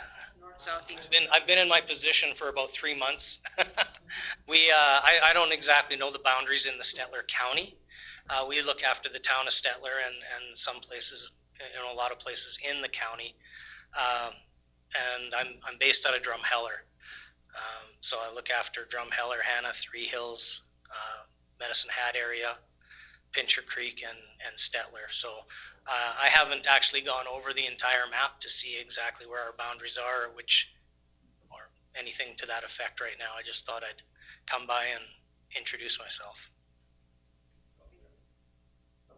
Your county residence? I live in Rosedale, so I'm not in the county of Stettler.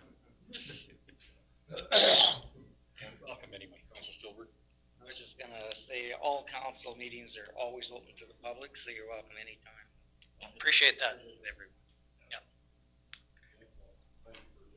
Okay, thank you. And I understand in camera, so you guys have a great rest of your meeting. On that note, we're gonna have a comfort break first. Or we'll vote in camera. Can we have a comfort break after going into camera? Let's have a quick comfort break. When we come back, we'll go into camera.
I guess we don't need anything on one. Mr. Chairman, I'll make the motion that we accept the offer for the lot in Botha for the amount of $5,000. Discussions? Just a question, technicality, I guess, Mr. Chairman. As per offer, No, I think it's that we can say what the amount is, because it's, no, it's, if it was a contract or something with an employee, we wouldn't do that, but if it's an actual offer for that amount, we have to tell them what it is. There was an agreement in place that there is that, supposedly the topsoil pile that's there, that each lot could get 3 loads of dirt. That was way back when. It was a verbal agreement with the council of both of them. So we can offer that to her. Okay. So this is probably gonna be deemed below market value, so we're gonna have to advertise it like we did in Nevis. And then we have a 2-week period, and then it can go through.